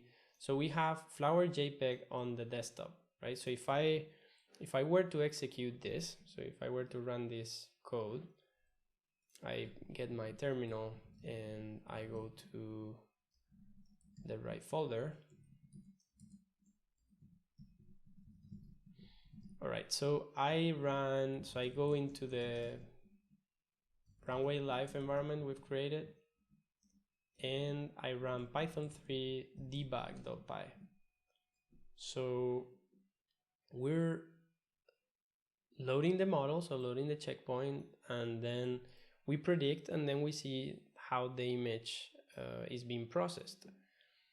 So what we do here, so we actually do the same here, so we predict, and then we have some post-processing, and we could just copy this code here. So let's actually we could just, after we have the image, so we could say this is our function, so run on input. All right, we can get this run on input function, output image, and paste it here.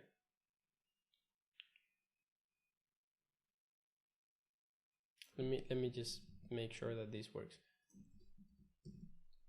So we have the input image, which we're loading here from flower, and everything else that we're doing, so we can put here loading checkpoint, and we can load the model up top. And now everything here, we're gonna put the predicting method here, and instead of self model, we'll just do model. So we'll remove everything else from here, and we have our input image. And then our output image we'll just save to say like output image.save, and then to my desktop, output.jpg. So just this script here in Python that you can see entirely on the screen, I can go here, run it. So python debug.py, it loads the model, predicts, and then exits. And here, magically, on my desktop, I have the output, right? So this output has been saved from that image, and we could just load a different image. So we could say flower2, so let's actually put this here, flower2.png. And as I run this, so let's maybe put this here.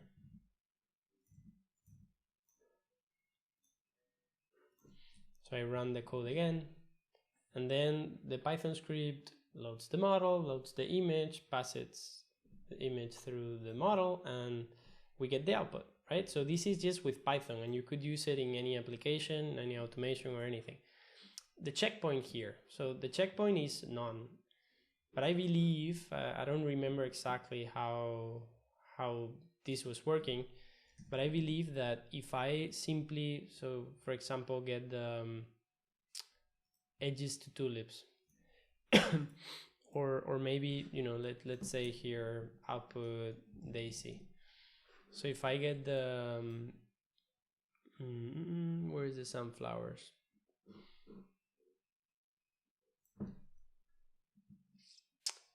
All right.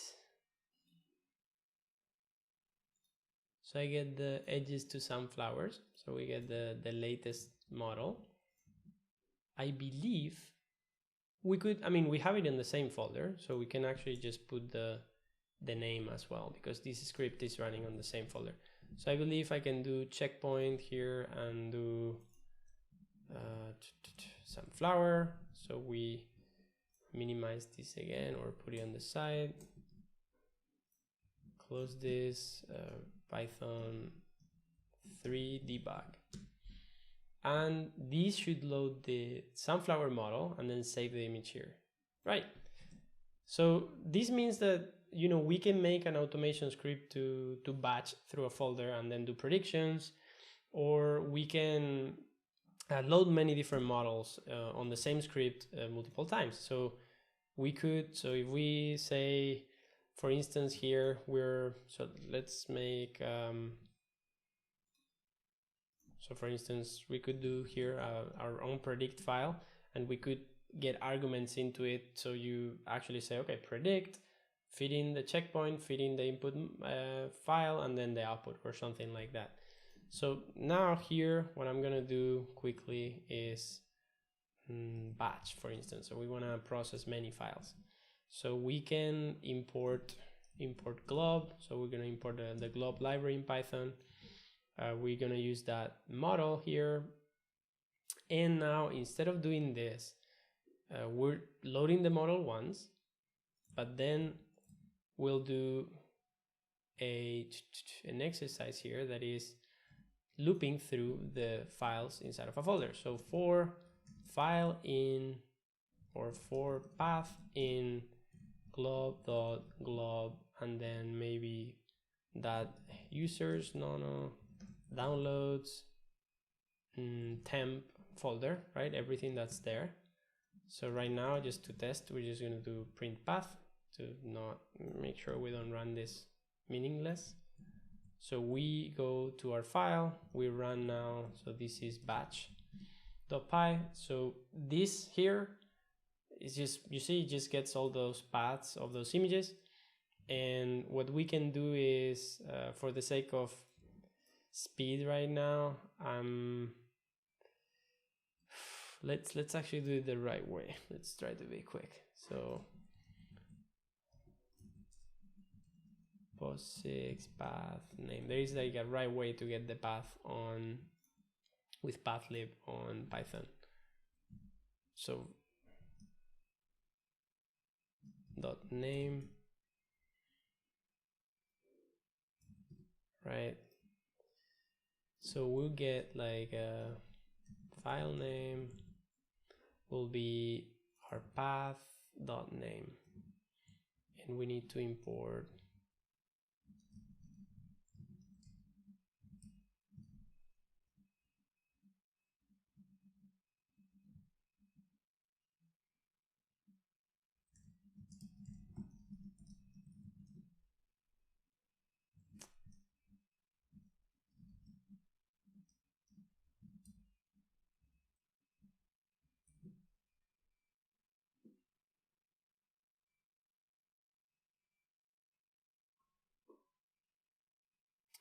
never remember. Right, let me take a look here.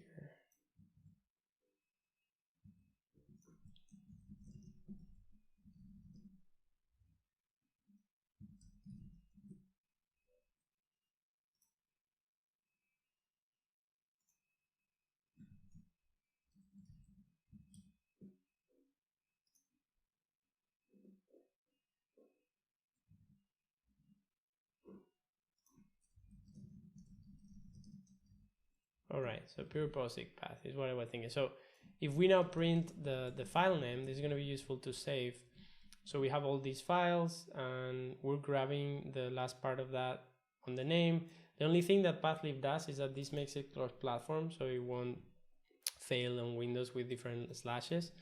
And now we just put that the save there is going to be users, desktop, output.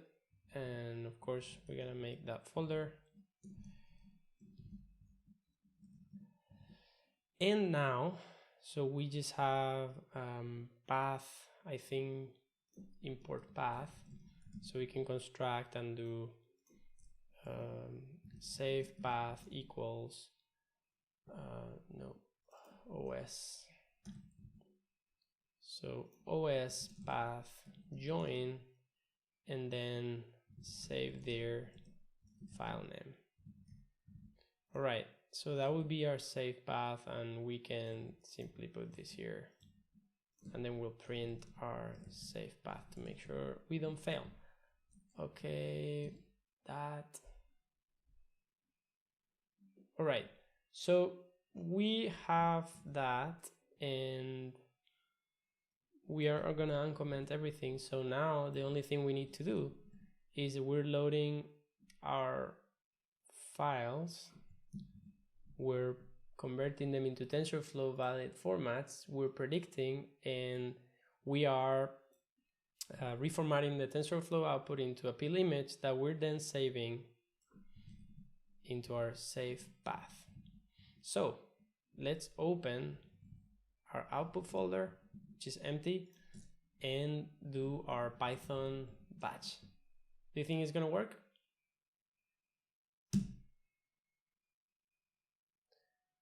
All right, now it's predicting.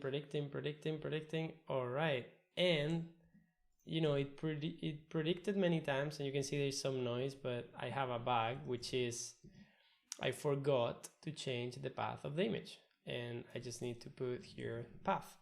So we're gonna do that again, and we'll get all the proper predictions now. So those images here, right? So now we can open our downloads folder, and we have matching inputs and outputs for the same images. So we've done the same thing we did in Runway. We've done it outside with plain Python. And the last thing we'll see today, there's one thing that we can't, and I'm gonna just check on Slack to see if there's any response to my request. So that's not there yet. And let's open Runway.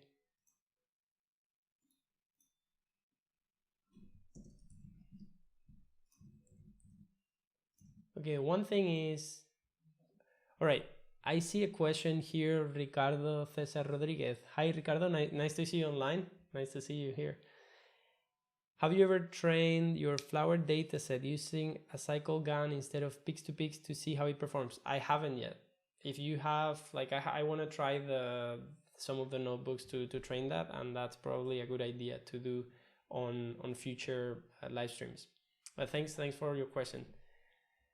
I am going to see, so there are new news here. There are no new versions that we can pull. So we're gonna have to stick with what we have and maybe cover that another day. So what I wanna show before we end is we've had our model here, right? So we served our model inside of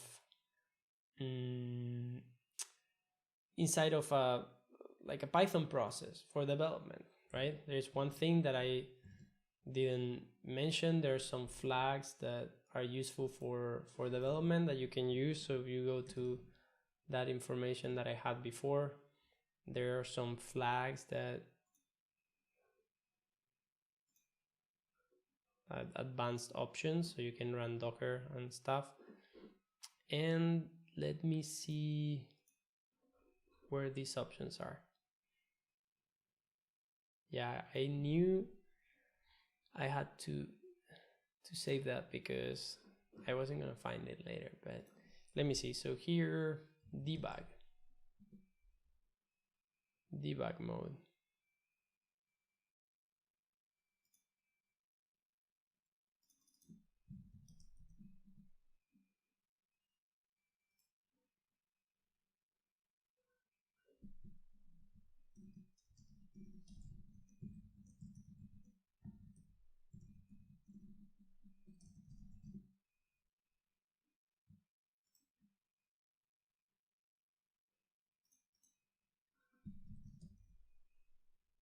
Yeah, so if we set, this is weird that I found this documentation on a PDF.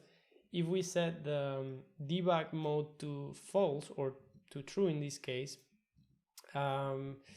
you can see that the server is going to restart every time that I make a change for testing things. So this is good for development. So if we do go to Let me just open this on Visual Studio Code.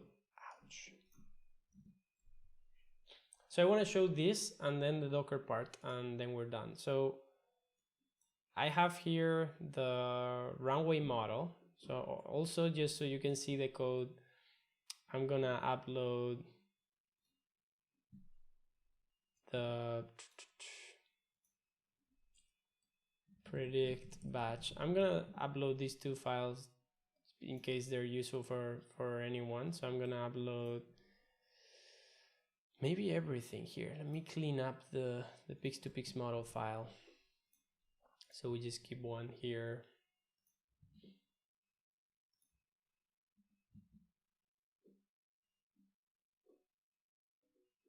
Yeah, and this is to save on my directory. You don't really need to have this. And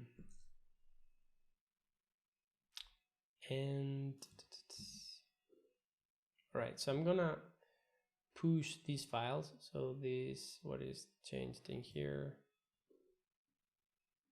Yeah, maybe we don't want to put this one here.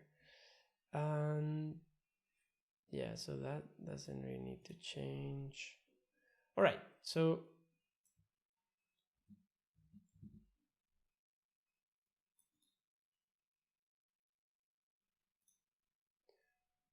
okay, Docker file. All right, so I'm gonna upload this one here.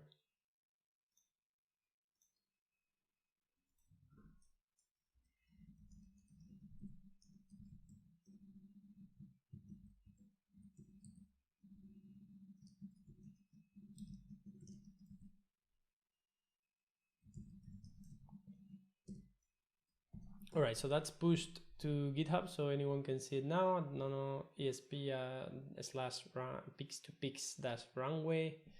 We have that, and what I wanted to do now is go to Runway model, set here another flag that is going to be, and let's check on that PDF. So debug equals true, and now we're going to run this again. So Runway model, and now, I mean, the only difference that we have here is that as I open Runway, right, and if I connect to the model, right, I'm predicting. So the model is predicting with this image, and I'm not sure why it's getting many requests. Oh, the WebSocket request probably is because it's waiting for changes. So just note that this is like a, well, it can be a daisy or an egg. I don't really know what it looks to you, but it looks like an egg to me. And you know, I have this console here on the left, and as I get another model, so maybe let's try going to sunflower models again. So we'll get the last one and we'll look at the server. So we go here to the Pix2Pix file, we change that URL, and let's see, as I save, the model is actually restarting. You can see on the bottom left, and now the model is loaded once again. So without rerunning the server, when I click here and then click back, supposedly that should work with the change model. Edge these two sunflowers. Is that? Let me see.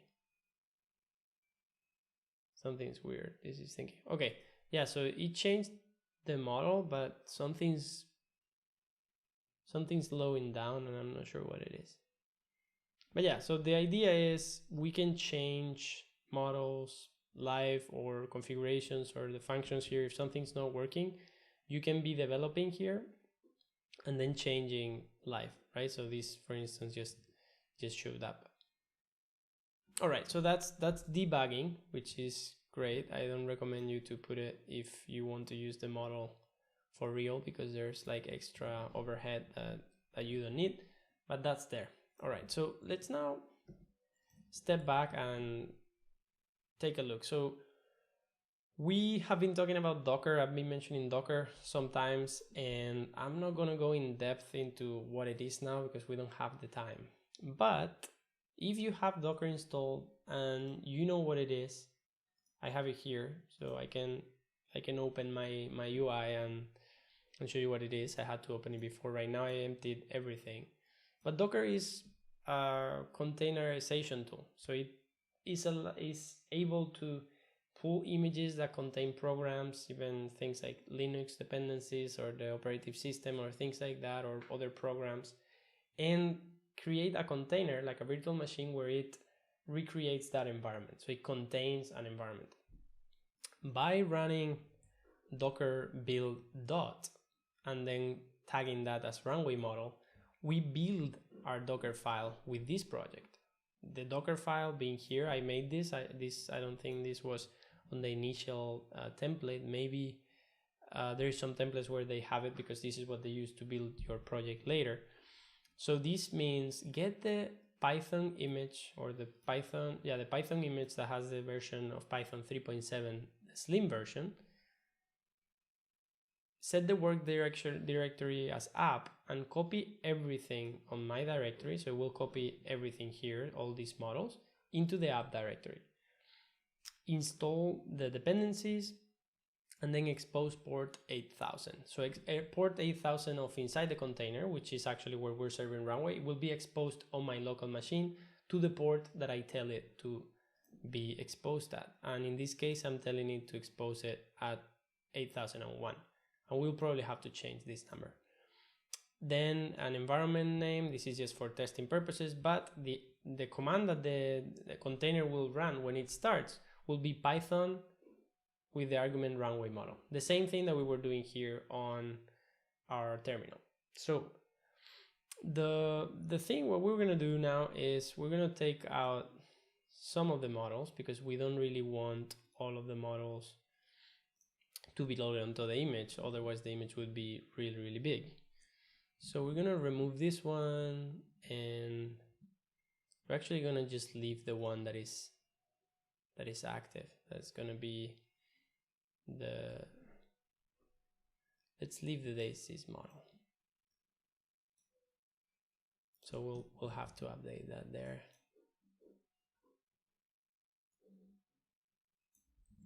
All right, so now we just have to run this command. So docker build dot, and while I'm talking, I'll run it because this will take some time. So docker build dot, and now what this does, it's first copying all those files into the container, because our model is 217 megabytes. That's what it is in there. It's now going through the steps that I said. So it's pulling the Python 3.7 image, and it's pulling all of its dependencies because this image has some dependencies. It's now setting the work there, copying everything into the app directory. Is now running the pip install command to install all the dependencies that we have. It's installing, for instance, TensorFlow 2.4.0, which we're gonna need to run the Python runway underscore model file. And once this is done, we'll be able to push this image to the web. And anyone that has Docker will be able to run our image with one command, which will pull all these dependencies, start it on their machine, and they will have access to our model inside of their computer. All right, so while this is being done, and to prove my point, not sure how fast this is gonna be. Yeah, so let's go to DigitalOcean.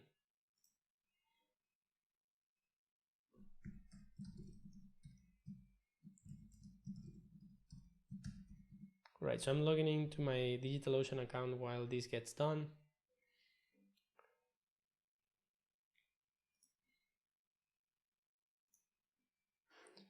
And I don't know where I put these commands last time, but we're gonna look for that file because there is all I needed. How to runway. Yeah, so here it is. Glad that I took notes. All right, so create a droplet. So with the SSH key,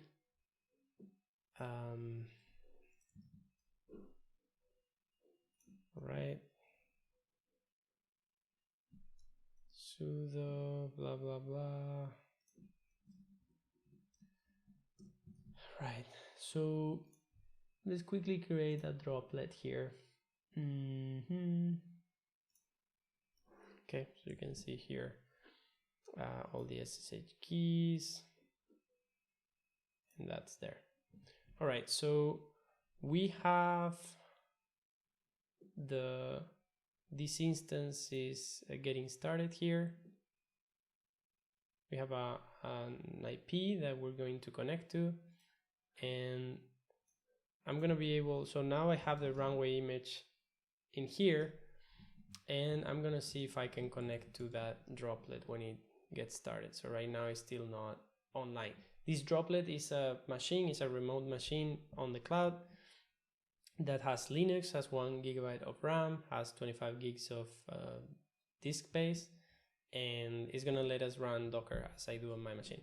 So let me just try to connect. So we're gonna say that yes, and so let me just put this thing here.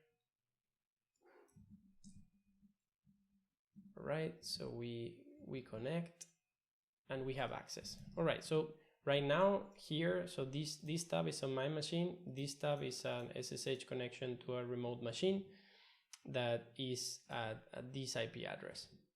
It's on DigitalOcean, right? So what I'm gonna do is I'm gonna try to expose that runway image for you guys to be able to take a look, and then I'm gonna take it down. But anyone could connect their runway connection to that IP address, and we're gonna try that right now.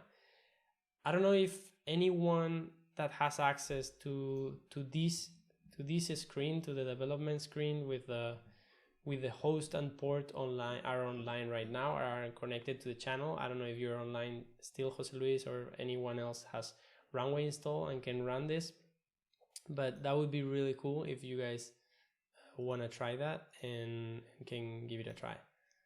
All right, so what I have here is this Docker image. I'm going to try running this command. So this is a bit messy, but that's what it is. So Docker run. All right, so I'm gonna do Docker run. I'm gonna put the remove, so the container will get removed after I run it. I'm gonna put here the name Pix2Pix, and this is daisies. I'm gonna map the port 8000 to the port 8000, and I'm going to run this as runway model, right? So runway model. All right, so if I open a new tab, if you're not familiar with Docker, what's happening here is that if I list my images, there is an image that I downloaded, that is the Python 3.7 Slim, and then the runway model one. That is the one that I've created. If I go to Docker here, you can see that these images are here, right? And to make it a bit less confusing, I'm actually going to so let's say, so let's recall this as Pix2Pix daisies.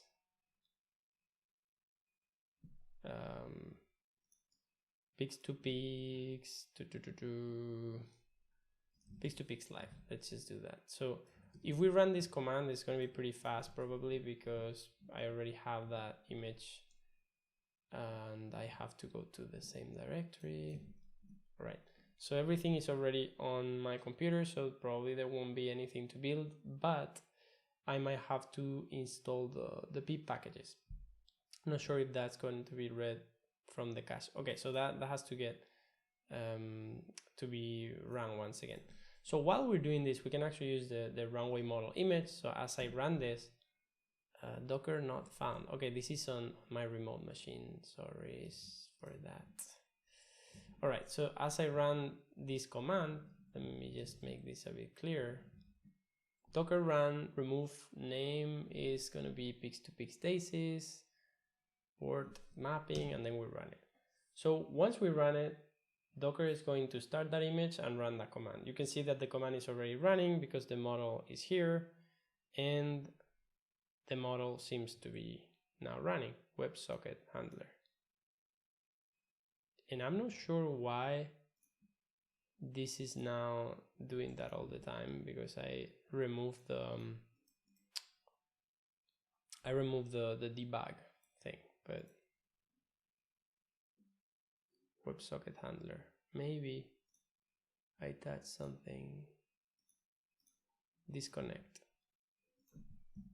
All right, so if I now reconnect, all right, so now that's there, and I'm gonna click here on open file, just open one file. Let's see what happens if I close. I don't really know why this is getting so many requests right now. All right, so what's going on here is that with this command, I'm running a Docker instance that has my model inside it. And you know, when I click connect, we're just getting just these requests. I'm not sure why these are happening all the time, but yeah, so this works, and I can see it here, right? So we can see it here. And what we're gonna do now is we're gonna install, so I'm gonna stop this one. I'm gonna see, so this is almost finishing, so the new image is getting created. So I'm creating an image that is still not named, but now it's called Pix2Pix Live. And we're going to push to hub. So if I push to hub, we could have done also from, because the access to a resource is denied. All right, let me see if I need to log in here. Account settings. Not sure if I can't really. All right, so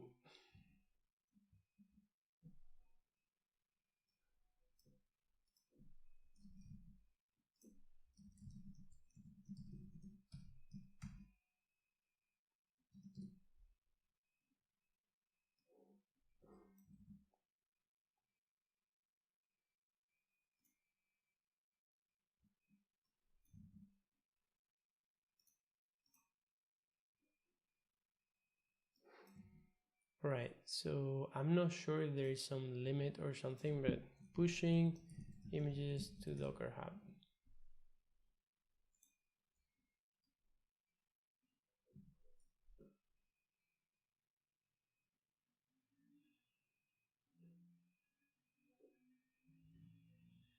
Right, Docker push, no ESP, Pix2Pix Live. Let's see. The push refers to an image does not exist. Okay, so I'm going to, let's just try this. So this is request denied, the resource is denied. Okay, let's try just once more to build it like this.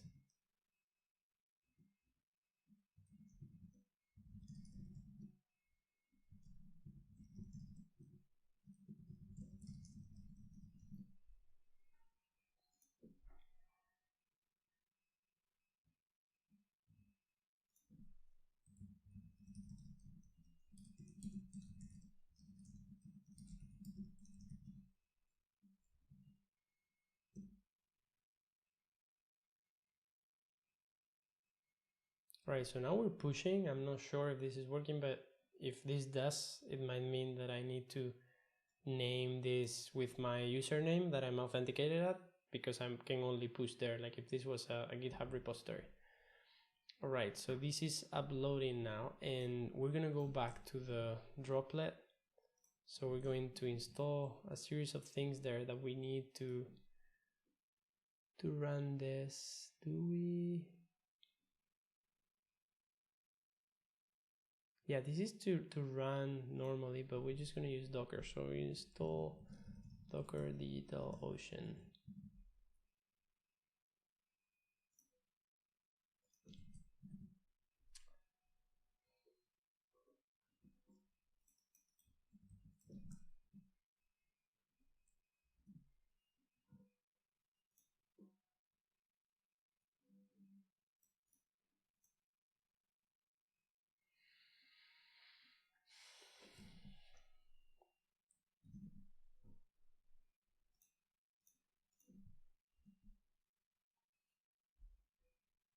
So this is pushing the image.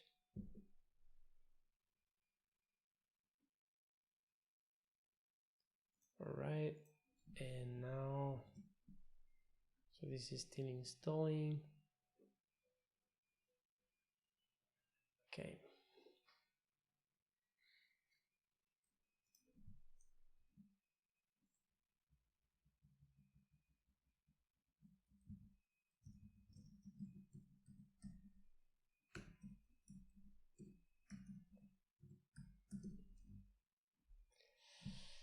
All right, let's see.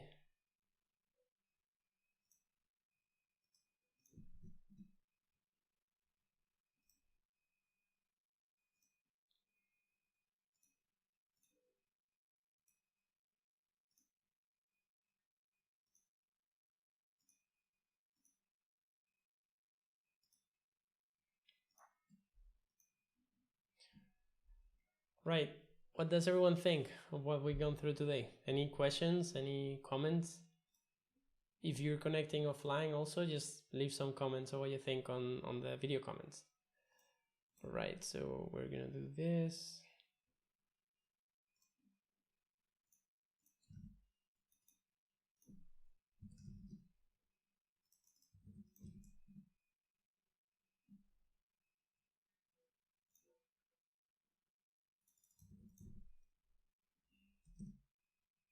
Right, so now we're installing Docker on a remote machine, and we will be able to use Docker on the remote server really quickly, and the image is finishing to push. That will be public, and anyone can use it just by pulling it from my public profile. So here we'll see that shows up soon.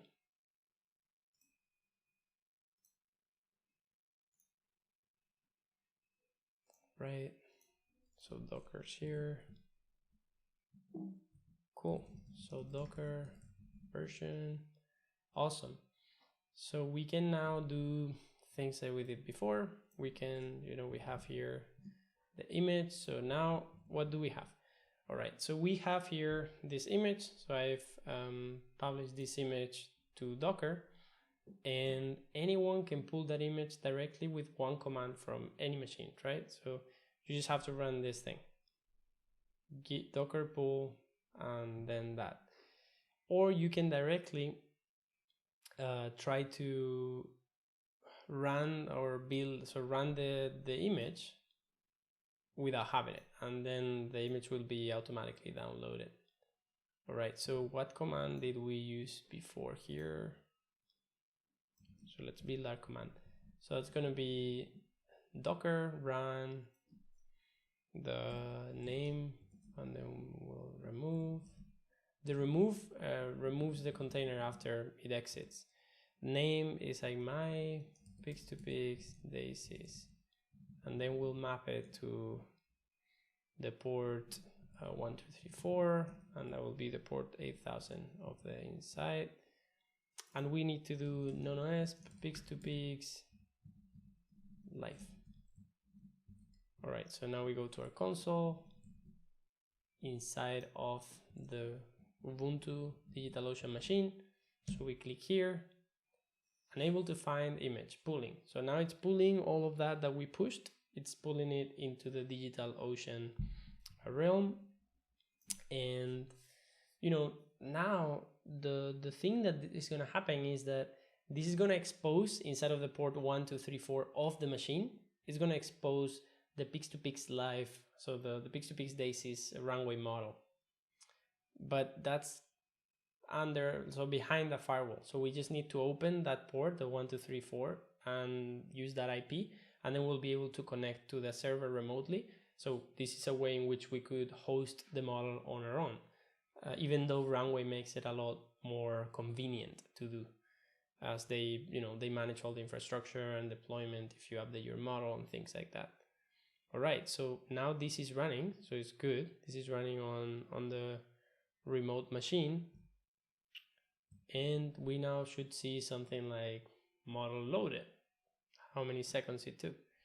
All right, so we're gonna open, while that gets done, a new tab, and I'm gonna open this thing here, and I'm gonna write sudo allow to any port, and then 1 2 3 4. Right, so I'm just opening the ports on this machine.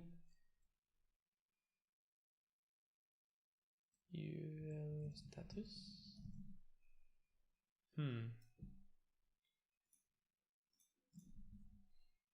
Okay. Let's see.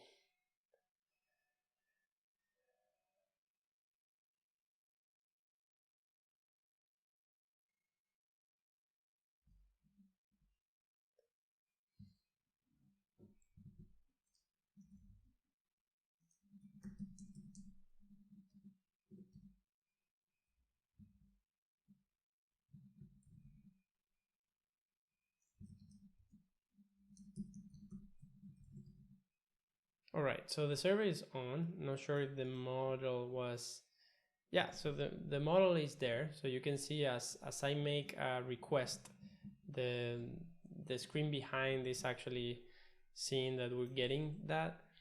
And what I don't know yet is if that's open to anyone. So let me check. So if I go to the public IP of the server, there's nothing there. 1 2 3 4. Yes. All right, so anyone, so any of you that are connected online right now can go to this IP address or add it to the Runway program as a development server, and then under port 1 2 3 4 you would be able to do to request predictions from here, and I will be able to see that image that you input here. So let's try from maybe connecting from here. So if I'll do, well, actually I wouldn't see it here.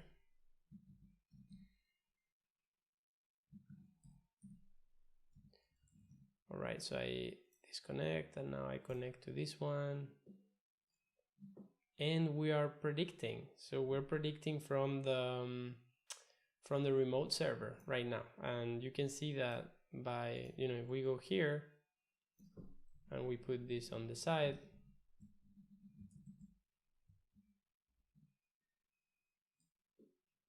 right? So if I disconnect, then that stops, but if I connect back, then I'm connected back to that model, and we regenerate that image. What's cool about this is that I can now pull this model with Docker anytime on any machine, and I can serve it, and it's just it just has 2 commands, and it's super easy. So let's take a note about the process that we follow to do that really quickly. So here nano, so this would be live 16 and readme, and we'll say how to run Pix2Pix live on Docker in DigitalOcean. So we just had to do Docker run rm, and you can run this on your Docker, local Docker, to do the same.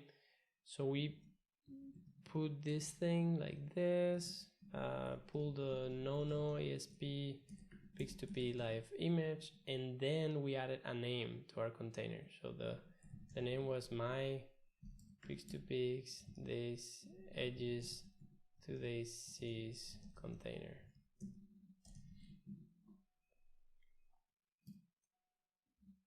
Maybe just something like that. And then open expose port by doing so that would be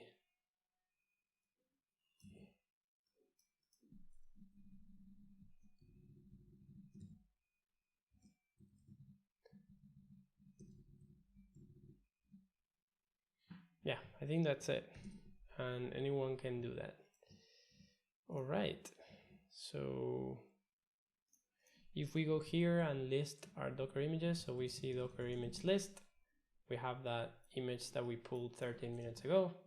If we go to Docker container list, you see that this container is here. It's been up for 4 minutes. We're routing port, our local host 1234 to the TCP 8000 of the Docker container. And because we said we wanted to stop the container when the process exits. So if we do Docker container list, this is here, but if I stop it, right, I interrupt the command, now the process and the container is gone, but the image is on the machine. So we can rerun that process and the container will start really quickly, right? The container is now starting. And now we have access again, and we could reconnect. And you can see that as we reconnect, we have more of this thing here. All right. So the thing that I mentioned, and this is Runway with Docker. The thing that I mentioned before is that we're missing the run on GitHub button, run from GitHub button, and we're not going to be able to see that today. So we'll leave that for the next live stream. I think we've been going for quite a long time now. So yeah, that's it. I will close everything here and ask you if you have any questions. I'm also going to remove some of the things here. Some housekeeping.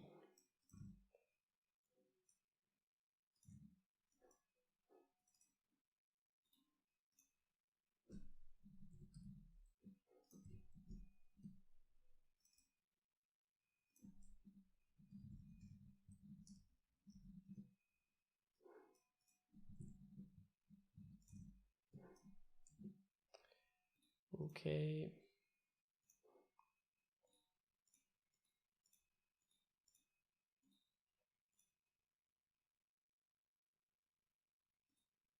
Oh, I forgot one last thing.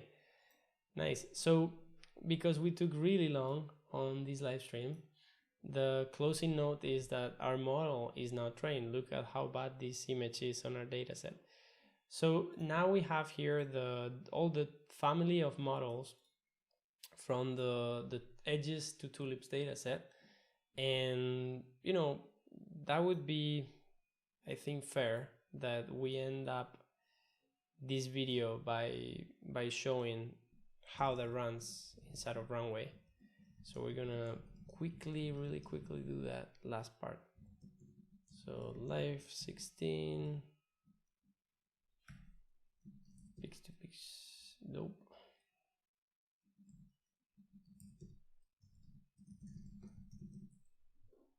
And we'll go to our development server. We'll go back to localhost 8000 and we'll get these to what we just downloaded. Cool.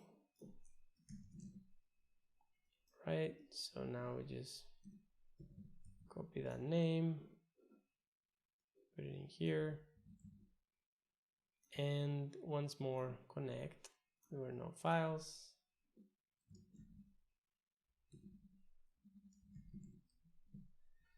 Stroke input strokes. All right, and this is, and I'm gonna click here. Let me go to the left on connect, and this is the yeah, I forgot that I actually need to run conda activate runway live python 3 runway model. Nice. So now this is going to load our model,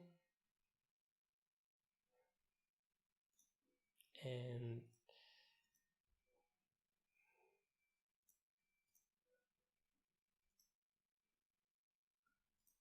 right, so we're going to download all the models, and now we can connect. And this, my friends, is our tulips model. which I think has pretty good results.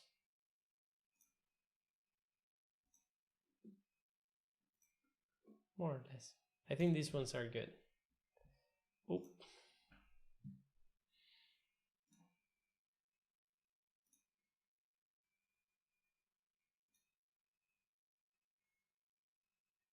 Yeah, some of them.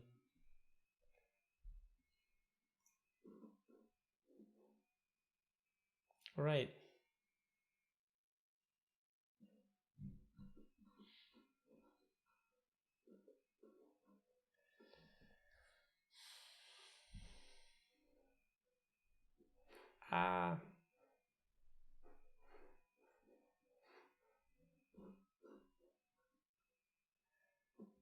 Okay, what do you think? So this is the tulips model. All right, so we close this thing now, and this is still downloading. So yeah, we can close now the notebook. So we have trained everything and our files are saved to Drive. We can close this, we can close that.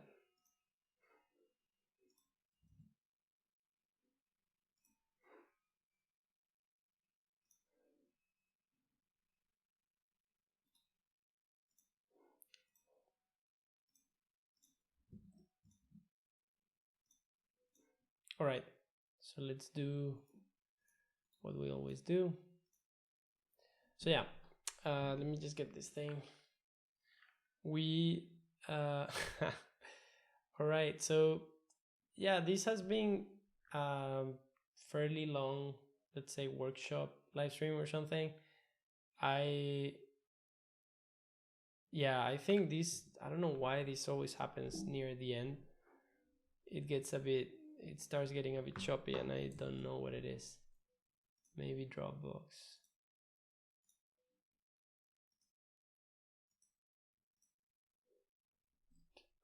Can you hear me okay now? Am I choppy? Seems good.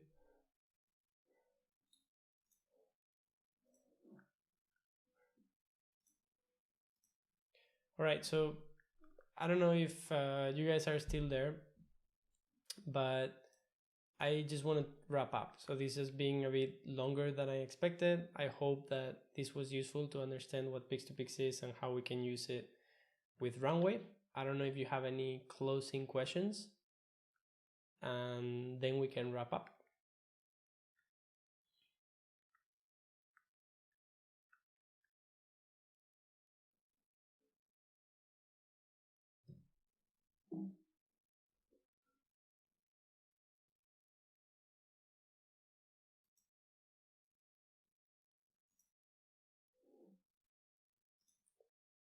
Otherwise, if there are no questions, I will wrap up now. Cool. All right, so for whoever watched us for the first time, thanks so much. Thanks for everyone who was online as I was presenting. If you're watching afterwards, join the Discord channel and let us know what you thought or what you'd like to see in the future. This was part of the machine learning series. I would encourage you to like the video because this helps other people find about the channel and the content and pushes us to produce more and better content. Subscribe if you want to get notified when I go live next or when I publish new videos, and join the community. So we're growing day by day. You can join at nonodonma/discord, and we can wait to hear what projects you're working on or what things you're passionate about. Again, thanks so much for watching, and I'll see you next time. Bye. All right, this worked. Phew. I'm really tired. Next week, maybe if Runway gets fixed, we can see the next part, how to deploy from GitHub. I have also in mind doing the same thing that we did today with StyleGun. So I want to do that with StyleGun, and as Ricardo mentioned, we can probably try CycleGun. All right, folks, thanks again. Bye bye.